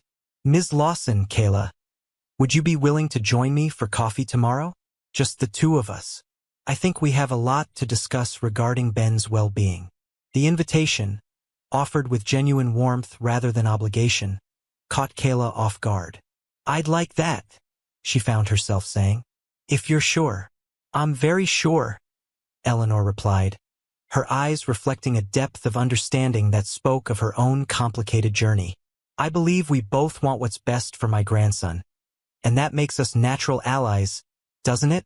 As they left the DCF office, Ben walked between Kayla and his grandmother, his small hand slipping into Kayla's with the natural trust of a child who had found safety in the midst of chaos. Eleanor noticed the gesture but made no comment, her own hand resting lightly on Ben's shoulder in a tentative reconnection. It was an unusual tableau, a grandmother reclaiming her role after years of forced absence, a nurse who had crossed professional boundaries to offer care beyond medicine, and a solemn-eyed boy who had been forced to grow up too quickly, now cautiously allowing himself to be guided by adults who put his needs first.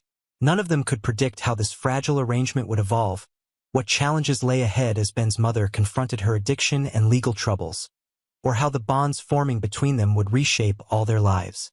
But for this moment, walking into the bright afternoon sunlight of a Boston autumn day, there was a tentative hope, a sense that perhaps, from the wreckage of addiction and neglect, something whole might yet be salvaged. She wants me to stay, Diane Reynolds said flatly, her gaze fixed on the hospital window where late afternoon shadows stretched across the parking lot below. My mother. She wants to take my son and keep him. Kayla, who had stopped by the hospital after dropping Ben off with Lily and Mrs. Abernathy, stood awkwardly at the foot of the bed. She hadn't planned to visit Diane again, but something had compelled her to come. Perhaps a sense of obligation to complete the circle, to update the mother on decisions made about her son. "She's agreed to stay in Boston," Kayla corrected gently. "So Ben can remain close to you, visit regularly. She seems genuinely committed to supporting your recovery, not replacing you." Diane's laugh held no humor. "That's what she wants everyone to think. Perfect Eleanor, the selfless grandmother. Meanwhile, she's positioning herself to take permanent custody. I know how she operates."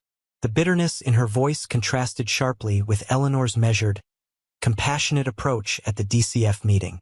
Kayla found herself wondering how much of Diane's resentment was based in reality, and how much was the defensive posturing of an addict unwilling to accept responsibility.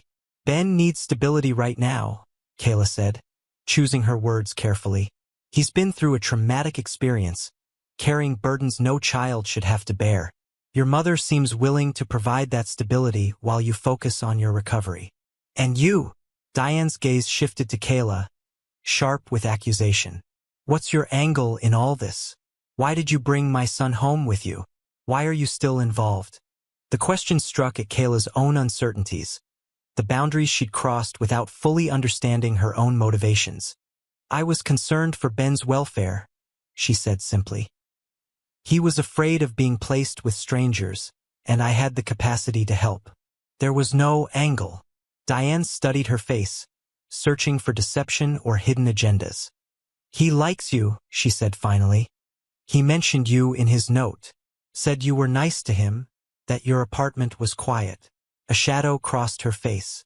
"I've never been able to give him quiet. Our life has always been chaotic." The admission held a painful self-awareness that surprised Kayla. "He loves you very much," she offered. "Everything he did, staying at the hospital, trying to take care of you, protecting your secrets, it was all because he didn't want to be separated from you." Tears welled in Diane's eyes. "I don't deserve him," she whispered. "I never have. He's always been this perfect, serious little old soul, and I've just dragged him down into my mess." She looked away, blinking rapidly. "Maybe my mother is right. Maybe he'd be better off without me." "That's not what Ben wants," Kayla said firmly. "And it's not what your mother wants either, from what I observed today. They both want you in Ben's life. A healthy, stable you." "Easy to say," Diane muttered. "Harder to achieve when you're facing criminal charges and have a decade-long addiction. The system isn't exactly set up for second chances." "No," Kayla acknowledged. "But it's not impossible. I've seen patients recover, rebuild relationships, create new lives." She hesitated, then added, "Ben is worth fighting for, isn't he?" Diane's gaze returned to Kayla, something hardening in her expression. "Are you suggesting I don't think he's worth fighting for? That I wouldn't do anything, everything, for my son?" "I think you love Ben deeply," Kayla said carefully. "But love isn't always enough. Sometimes it takes more. Commitment, sacrifice, the willingness to accept help even when it comes from sources you don't trust." "Like my mother," Diane said flatly. "Like your mother," Kayla confirmed. "Like social services. Like the treatment programs the court will likely mandate." She paused. "Like me. And why would you help?" Diane challenged. "You don't know me. You don't owe me anything." "I'm not doing it for you," Kayla admitted honestly. "I'm doing it for Ben. Because somehow, in the space of a weekend, that little boy became important to me. And his happiness is tied to yours, whether that makes sense to me or not." The honesty seemed to penetrate Diane's defenses. She stared at Kayla for a long moment, then said quietly, "He has that effect on people. Even as a baby, he could just connect, make you feel like you mattered." Her voice broke slightly. "I used to be so proud of that, this bright, empathetic little person I'd created. Before I started teaching him to hide his light, to keep secrets, to take care of me instead of the other way around." The self-awareness in her words gave Kayla hope, fragile, cautious hope that beneath the layers of addiction and defensiveness lay a mother who truly understood the damage she had caused and might, with the right support, find the strength to change. "It's not too late," Kayla said gently. "Ben still believes in you. He's still waiting for you to become the mother he knows you can be." Diane's face crumpled. "I don't know if I can," she whispered. "I've tried before. I've promised him before. And I've failed over and over again." "Then try differently this time," Kayla suggested. "Accept help from your mother, from professionals, from wherever it's offered. Not for your sake, but for Ben's." For several moments, Diane was silent, tears tracking down her hollow cheeks. When she spoke again, her voice was small but held a thread of determination Kayla hadn't heard before. "Will you bring him to see me when the doctors say it's okay?" she asked. "I need to tell him I'm sorry. I need him to know this wasn't his fault." "Of course," Kayla agreed. "As soon as you're cleared for visitors, I'll bring him." "And," Diane hesitated, pride warring with need, "will you keep an eye on him, even after he goes to live with my mother? I know I have no right to ask, but he trusts you, and I need to know someone else is watching out for him. Someone who doesn't have decades of complicated history with me." The request caught Kayla by surprise, not the content, but the recognition behind it. Diane was acknowledging the bond that had formed between Kayla and her son, giving it her blessing rather than viewing it as a threat. "I will," Kayla promised. "For as long as Ben wants me in his life, I'll be there." Something relaxed in Diane's posture. A small surrender in the exhausting battle to handle everything alone. "Thank you," she said simply. As Kayla turned to leave, Diane added softly, "You know, when Ben was born, I promised myself I'd never be like my mother. Always judging, always expecting perfection. I was going to be the fun mom, the understanding one." A bitter smile twisted her lips. "Instead, I became something much worse. At least my mother's criticism came from a place of caring too much, not caring too little." The insight, painful, honest, hard one, hung in the air between them. Kayla had no comforting response, no easy reassurance to offer. The damage had been done. The question now was whether healing was possible, whether the broken pieces of this family could be reassembled into something whole. "It's not too late," she repeated softly, the only truth she could offer. "Ben is still here, still waiting, still hoping." As she left the hospital room, Kayla felt the weight of interconnected lives pressing on her shoulders. Ben's cautious hope, Eleanor's determined commitment, Diane's fragile resolve, and her own unexpected involvement in this broken family's story. The boundaries she had crossed could not be uncrossed. The connection she had formed with Ben could not be undone. Whatever came next, whether triumph or heartbreak or something in between, Kayla knew with absolute certainty that the moment she had approached a sleeping child in a hospital waiting room had altered the course of all their lives irrevocably. 3 months could change everything, Kayla reflected as she sat in her car outside the brick apartment building on Commonwealth Avenue. Winter had descended upon Boston in earnest. The January sky a flat gray, bare tree branches etched like dark veins against it, melting snow piled in grimy heaps along the sidewalk. She checked her watch, then glanced at the passenger seat where a carefully wrapped package sat, its blue paper adorned with cartoon dinosaurs. 8 years old today. The milestone seemed both ordinary and miraculous, considering the circumstances of Ben's life just a few months ago. As if summoned by her thoughts, the building's front door swung open, and Ben emerged, bundled in a new navy blue winter coat, a red scarf wound around his neck. His face lit up when he spotted her car, and he waved enthusiastically before turning to say something to the silver-haired woman behind him. Eleanor Winters nodded, smiling as she adjusted Ben's scarf and said something that made him laugh. A sound Kayla had heard more frequently as the weeks passed, as the shadows in his eyes gradually receded. With a final pat on his shoulder, Eleanor watched as Ben carefully navigated the salted steps and hurried toward Kayla's car. "Happy birthday," Kayla called as he climbed into the back seat. "Thanks," Ben replied, his cheeks flushed with cold and excitement. Grandma made chocolate chip pancakes for breakfast with 8 candles, one for each year. And she said we could order pizza for dinner and have whoever I want over. His voice held the wonder of a child still adjusting to having his preferences matter, his happiness prioritized. That sounds wonderful, Kayla said, waving to Eleanor, who remained on the steps watching them with a mixture of trust and protectiveness. Ready for our adventure? Ben nodded eagerly, buckling his seatbelt. Is Lily meeting us there? She'll join us after her basketball practice, Kayla confirmed, pulling away from the curb. Around 2 o'clock, so we have the whole morning, just the two of us. And then we're going to see Mom? He asked, the question carefully casual in a way that broke Kayla's heart. Even now, after months of gradual healing, Ben approached the subject of his mother with a caution born from years of disappointment. That's the plan, Kayla confirmed. Visiting hours start at 4. Ben nodded, satisfaction settling over his features. He had arranged this birthday schedule himself, with the casual meticulousness that remained both endearing and heartbreaking. A lingering reminder of the little adult he had been forced to become. Morning at the Museum of Science with Kayla. Afternoon with Lily joining them for the planetarium show. Late afternoon visiting his mother at New Horizons Recovery Center. Evening at home with Grandma and birthday pizza. A perfect day, carefully balanced between all the people who now formed his reconstructed world. Did you see my grades? He asked as they drove toward the museum. I got all A's except for AB+ in art. Ms. Wilson says I'm too precise, that I need to loosen up when I'm drawing. He mimicked his teacher's voice with surprising accuracy. Your grandmother showed me your report card last week, Kayla said. She's very proud of you. We all are. Even Mom. The question contained multitudes.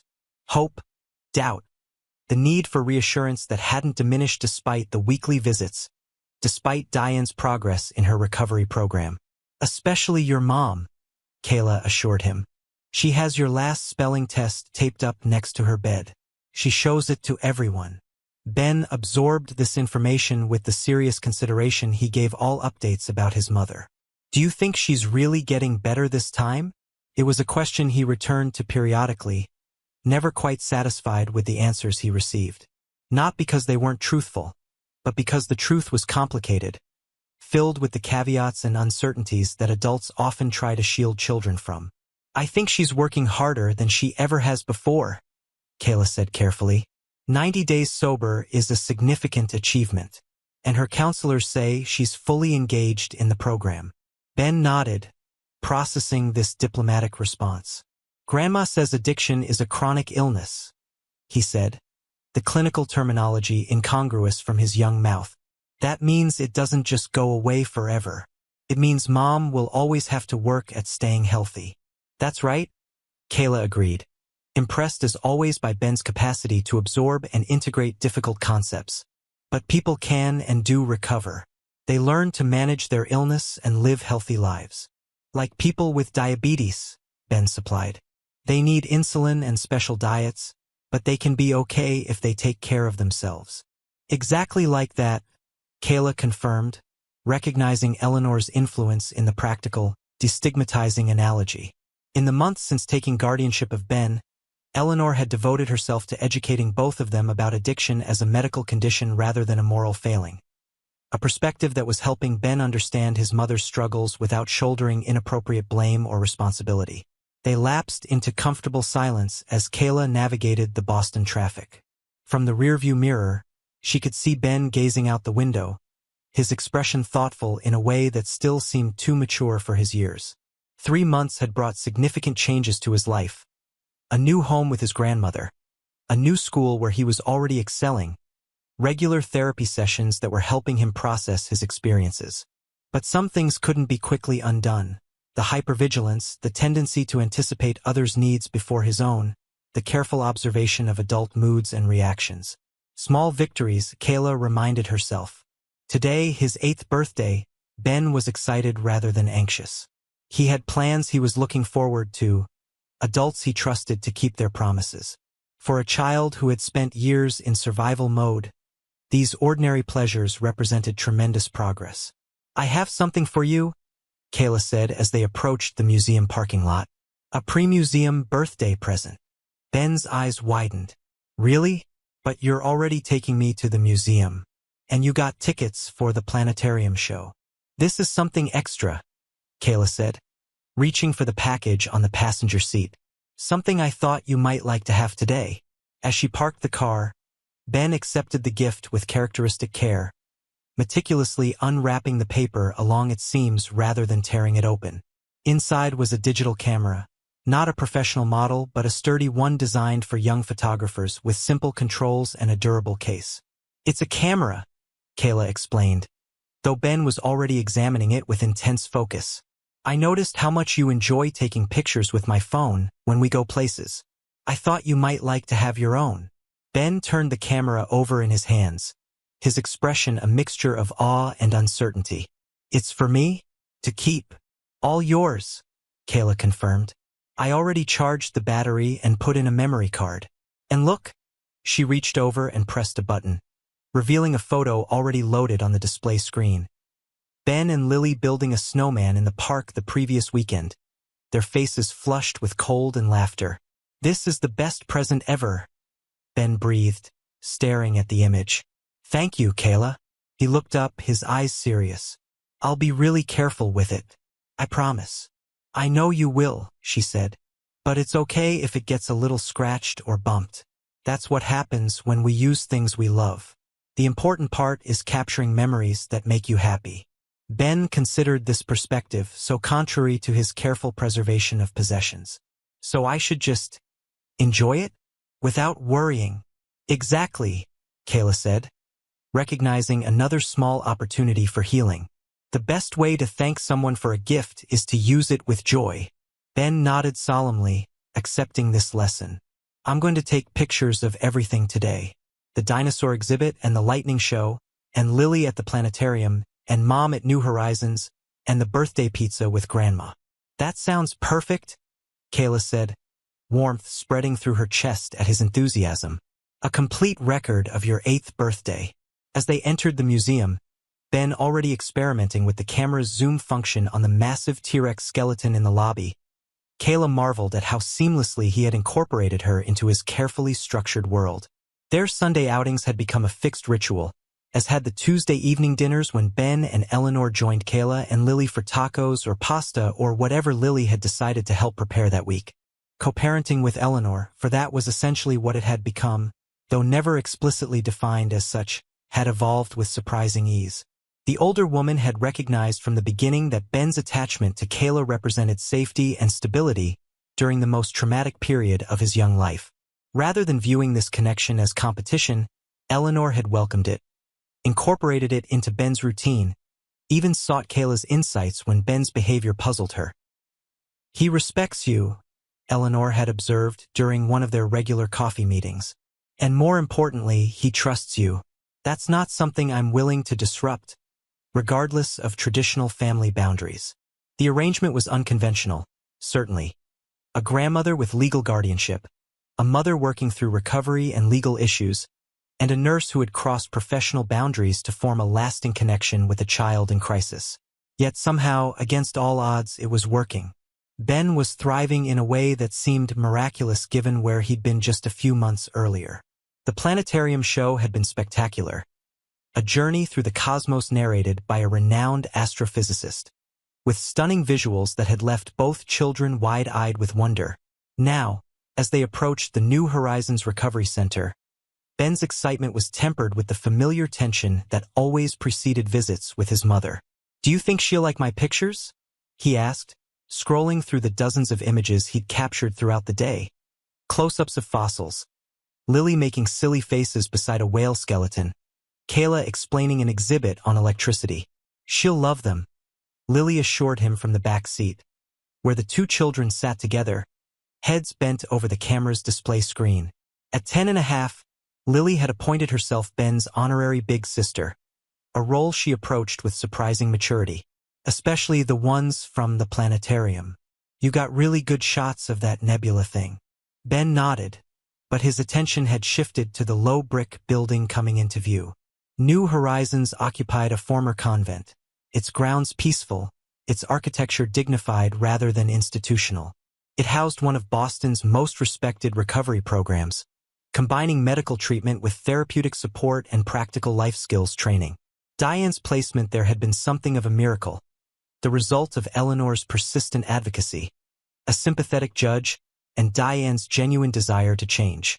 Instead of prison time for her prescription fraud charges, she had been granted a deferred sentence contingent on successful completion of the 6-month residential program, followed by 2 years of supervised probation and ongoing outpatient treatment.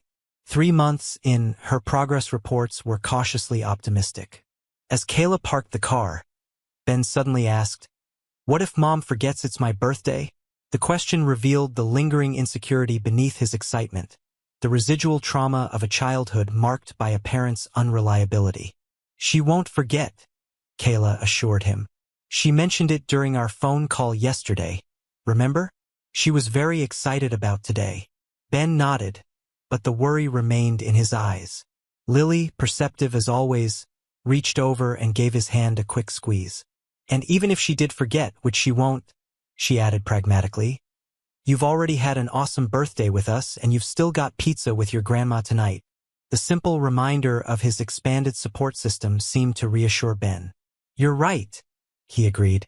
"And anyway, I can show her the pictures even if she doesn't remember why I took them."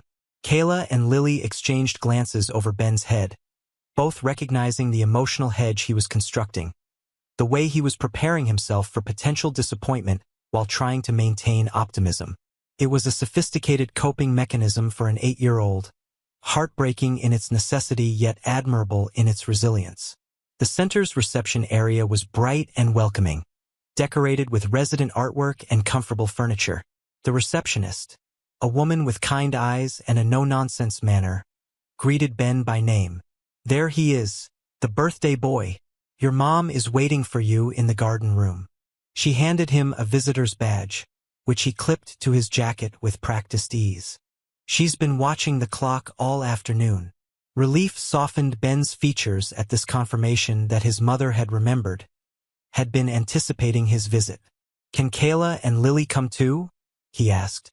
"Of course," the receptionist confirmed. "They're on the approved visitor list." As they followed the familiar hallway to the garden room, a bright solarium overlooking the center's winter-dormant gardens, Ben's pace quickened with anticipation. He pushed open the door to reveal a cozy space with wicker furniture and potted plants. Diane Reynolds stood as they entered, her face breaking into a genuine smile that transformed her features. 3 months of proper nutrition, medical care, and freedom from substances had worked a visible change. Her complexion clearer, her body no longer painfully thin, her movements more fluid and purposeful. "There's my birthday boy," she said, opening her arms. Ben hesitated only a fraction of a second before rushing forward into his mother's embrace. It was a moment of pure connection, the complicated reality of their past temporarily suspended in the simple joy of a mother holding her child. "I've been waiting all day to see you," Diane said, pressing a kiss to the top of Ben's head. "Happy birthday, sweetheart." "I went to the Museum of Science," Ben told her, words tumbling out in excitement. "And the planetarium. And Kayla got me a camera, a real one just for me. Look, I took pictures of everything." Diane welcomed Kayla and Lily with a genuine warmth that had developed over months of shared visits, the initial awkwardness giving way to a mutual commitment to Ben's well-being that transcended the unusual circumstances of their connection. "Thank you for making his day special," she said to Kayla, the simple acknowledgement free from the defensiveness or resentment that had marked their early interactions. "It was my pleasure," Kayla replied honestly. "He's been looking forward to this all week." As Ben settled beside his mother on the wicker sofa, eagerly showing her the photos from his day, Lily discreetly pulled a book from her backpack and settled in a nearby chair, giving mother and son some space while remaining present. The arrangement had become their standard practice during these visits, Kayla and Lily providing supportive background presence while allowing Ben and Diane to reconnect. Watching them together, Kayla was struck by the genuine progress in their relationship. In the early weeks after Diane's admission to New Horizons, the visits had been strained, Ben anxious and watchful, Diane alternating between tearful remorse and defensive justification. But gradually, with the support of family therapy sessions and Diane's growing commitment to recovery, something healthier had begun to emerge. Diane was learning to be a mother rather than a friend or dependent to her son. Ben was learning that he could express his feelings, even the angry, hurt ones, without his mother falling apart or abandoning him. It was painful, messy work, but the results were becoming visible in small but significant ways. The natural way Ben now leaned against his mother's side as they looked at photos together, the appropriate questions Diane asked about his school and friends, the absence of promises neither could keep. "Look, this is the Triceratops skeleton," Ben was saying, showing her another photo. "Did you know they had up to 800 teeth during their lifetime? They kept replacing them as they wore down." "I didn't know that," Diane said, her interest genuine rather than performative. "That's amazing. No wonder they were such successful herbivores." Ben beamed at her knowledge of his favorite dinosaur's diet, a small but meaningful indication that she had been paying attention to his interests, retaining information from previous conversations. "I have something for you too," Diane said after they had gone through more photos. She reached into a canvas tote bag beside her chair and withdrew a package wrapped in simple blue paper, clearly wrapped by hand with careful but imperfect creases. Ben accepted it with visible surprise. In previous years, his birthdays had often passed with grand promises but few actual gifts, or presents hastily purchased at the last minute that reflected little understanding of his interests. "Go ahead, open it," Diane encouraged. With characteristic care, Ben unwrapped the package to reveal a handmade scrapbook, its cover decorated with carefully drawn planets and stars that echoed the design on his school notebook. "I made it in art therapy," Diane explained as Ben opened the book with wonder. "It's all about you, your life so far, and all the amazing things you love." Inside were meticulously collected memories, photos Diane had requested from Eleanor, drawings Ben had made during previous visits, carefully labeled constellations and dinosaur facts written in Diane's neat handwriting. Each page represented hours of thought and effort, a tangible representation of her commitment to knowing and celebrating her son. "This is the best present ever," Ben whispered, echoing his words from earlier that day, though with a different quality of emotion. His fingers traced a photo of himself as a toddler, sitting on his mother's lap with a picture book. "I remember this. You used to do the voices for all the characters." "I did," Diane confirmed, her own eyes bright with emotion. "You loved that silly bear voice I would do." As Ben continued turning pages, each sparking memories and conversation, Kayla observed the interaction with a full heart. This gift represented more than a mother's creativity. It demonstrated Diane's growing capacity to see her son clearly, to acknowledge their shared past while working toward a healthier future. When they reached the book's end, several pages remained empty except for headings, age 8, age 9, age 10, and beyond, a hopeful statement about continued connection, about being present for the milestones to come. "We'll fill these together," Diane promised, her voice steady with conviction rather than fragile with desperate promises. "One day at a time, just like they teach us here." Ben nodded, understanding the reference to recovery language he'd absorbed through family therapy sessions. "One day at a time," he repeated, leaning against his mother's side with a trust that had been painfully rebuilt over months of consistent effort. The rest of the visit passed in comfortable conversation, Ben sharing stories from school, Diane offering appropriate maternal interest and guidance, Lily occasionally joining in with her own observations or questions. To any outside observer, they might have appeared to be simply a family enjoying a birthday visit. The complex history of trauma, addiction, and separation not immediately visible in their warm interaction. As their time drew to a close, Diane walked them to the center's entrance, kneeling to give Ben a final birthday hug. "I am so proud of the person you're becoming," she told him, framing his face between her hands. "You are strong and kind and brilliant, and I love you more than anything in this world." "I love you too, Mom," Ben replied, the words simple but profound in their honesty. "And I'm working hard," Diane continued, her voice dropping to a more intimate volume though not quite a whisper. "Every day, I'm working to be the mother you deserve. I can't promise I'll never make mistakes, but I can promise I'll never stop trying. Okay? Ben nodded, accepting this realistic pledge in place of the grandiose promises of the past. Okay. As they prepared to leave, Diane pulled Kayla aside for a brief, private moment. Thank you, she said simply, for everything you've done for him, for not giving up on either of us. He's worth it, Kayla replied. You both are. Diane's smile held a complicated mixture of gratitude and regret. I used to be so jealous of how he looks at you, she admitted. I resented that someone else could provide what I couldn't. But now I'm just grateful. He deserves to have as many people loving him as possible. The acknowledgement, honest, mature, free from manipulation, represented perhaps the most significant evidence of Diane's growth. This was not the desperate woman who had awakened in the hospital 3 months ago, alternating between self-pity and defensiveness. This was a mother gradually finding her way toward a healthier relationship with her son, even if that meant sharing his affection and trust with others. One day at a time, Kayla reminded her gently. One day at a time, Diane agreed. The pizza party at Eleanor's apartment was in full swing when Kayla arrived to pick up Lily.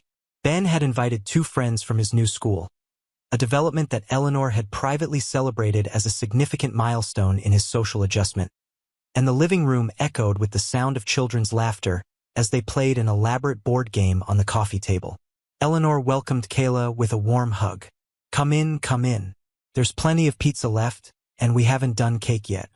Ben insisted on waiting for you. The apartment Eleanor had found was modest but comfortable.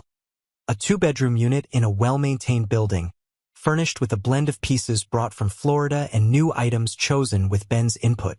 His room was painted a deep blue with glow-in-the-dark stars on the ceiling, bookshelves filled with his favorite volumes, and a desk positioned near the window where he could watch the street below. It was a home created with careful attention to a child's needs for both security and self-expression, so different from the chaotic apartment where Ben had attempted to care for his unconscious mother just 3 months earlier. How was the visit with Diane? Eleanor asked quietly as they watched the children playing. Good, Kayla replied honestly. Really good. She made him a scrapbook, hand-drawn cover, photos, memories. It was thoughtful, age-appropriate. He loved it. Eleanor nodded, satisfaction evident in her expression. She called me last week to ask for photos from when he was younger. I was impressed she planned so far ahead. There was no sarcasm in her tone, only genuine acknowledgement of her daughter's progress. The therapist says she's doing some of the hardest emotional work they've seen, really confronting her triggers, her patterns. The relationship between mother and daughter remained complicated. Decades of conflict and disappointment couldn't be erased overnight, but a fragile truce had formed around their shared love for Ben. Eleanor attended family therapy sessions with Diane when requested, maintained civil communication about Ben's needs and activities, and refrained from expressing doubts about Diane's recovery in Ben's presence. It was imperfect, often awkward, but fundamentally necessary for Ben's sense of security. He needed to believe the adults in his life could cooperate, could put his needs above their past grievances. Kayla, Ben called, spotting her from the living room. You're just in time for cake. The birthday cake, Eleanor explained as she brought it from the kitchen, had been Ben's own design. Chocolate with blue frosting and plastic dinosaurs arranged in a prehistoric scene. 8 candles stood among the tiny figurines, waiting to be lit. As everyone gathered around the table singing Happy Birthday, Kayla watched Ben's face, illuminated by candlelight, surrounded by people who genuinely cared for him. A properly celebrated 8-year-old, rather than a miniature adult bearing impossible burdens. When he closed his eyes to make his wish, his expression held a contentment that would have seemed impossible 3 months ago in that hospital waiting room. Later, after his friends had gone home and Lily was helping Eleanor clean up wrapping paper, Ben found Kayla on the small balcony where she had stepped out for a moment of quiet reflection. Thank you for my camera, he said, joining her at the railing. I took 63 pictures today. I'm going to make copies and give some to Mom for her room at New Horizons, and keep some in my scrapbook, and maybe frame one for Grandma. That sounds like a perfect plan, Kayla said, struck by his thoughtful distribution of the day's memories. Ben was quiet for a moment, looking out at the city lights beginning to twinkle in the early evening darkness. "This was my best birthday ever," he said finally. "Not because of the presents or the museum or even the cake, but because everyone showed up. Everyone remembered. Everyone was okay." The simple observation contained volumes. A child's fundamental need for reliability, for celebrations unmarred by adult drama or disappointment, for the simple security of being surrounded by people who kept their promises. "I'm glad," Kayla said, her throat tight with emotion. "You deserve that, Ben. Not just on your birthday, but every day." He considered this, his profile solemn in the fading light. "Do you think it will stay this way? With Mom getting better and Grandma being here and you and Lily still being my friends?" It was a question loaded with the anxiety of a child who had learned early and painfully that good things could vanish without warning, that adult stability couldn't be taken for granted. "I can't promise everything will always be perfect," Kayla said honestly. "People make mistakes. Life gets complicated sometimes. But I can promise you this. As long as I'm around, you will never be alone with your problems again. You will always have people who care about you, who will help you figure things out." Ben absorbed this, weighing her words with his characteristic seriousness. "Okay," he said finally. "I believe you." The simple declaration of trust, hard-won, precious, not given lightly, settled between them like a covenant. This remarkable child, who had endured more in his 8 years than many adults face in a lifetime, was cautiously allowing himself to believe in the possibility of a stable future, a life where adults kept their promises and his needs mattered. Inside the apartment, Lily called Ben's name, announcing it was time for one last game before she and Kayla had to leave. Ben turned from the balcony, but paused in the doorway, his small face suddenly illuminated by the warm light from within. "Kayla," he said, his voice quiet but steady, "I took a picture today that's just for you. I'll send it from Grandma's computer tonight." Before she could respond, he had disappeared inside, drawn back into the circle of birthday celebration and ordinary childhood pleasures that were gradually becoming his new normal. Later that night, after Lily had gone to bed, Kayla checked her email to find Ben's promised picture. It was a selfie taken at the planetarium, capturing Ben, Lily, and Kayla together. Ben in the middle, his solemn face relaxed in genuine happiness. Lily pulling a silly face on one side, Kayla smiling warmly on the other. Above them, projected on the planetarium dome, swirled the colorful gases of a nebula, a cosmic nursery where new stars were being born from the dust and chaos of the universe. In a brief caption below the image, Ben had written only, "My family constellation." Kayla sat for a long time looking at the photo, at the simple but profound truth captured through a child's lens. Family not defined by blood or legal documents, but by presence, by showing up, by refusing to look away when things got difficult. 3 months ago, she had crossed a professional boundary to help a child in crisis, never imagining how completely that decision would reshape her own life.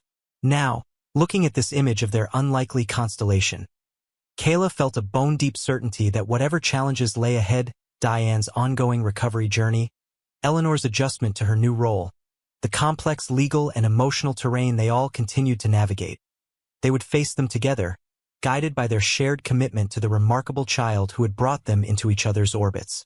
Outside her apartment window, stars glimmered in the cold January sky, distant light traveling across vast darkness, forming patterns that helped generations of humans navigate their way home.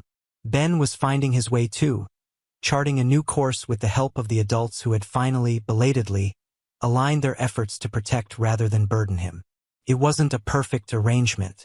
It wasn't what any of them would have chosen or predicted. But in its imperfect, hard-won way, it was working. One day at a time, they were creating something that, if not traditionally familial, was profoundly connected, bound together by love for a child who deserved nothing less than their best efforts, their continued presence, their unwavering commitment to his future. Like the nebula in Ben's photograph, something new was forming from what had once been chaos. Not without struggle, not without lingering traces of past pain, but with infinite possibility, with the steady light of hope guiding them forward.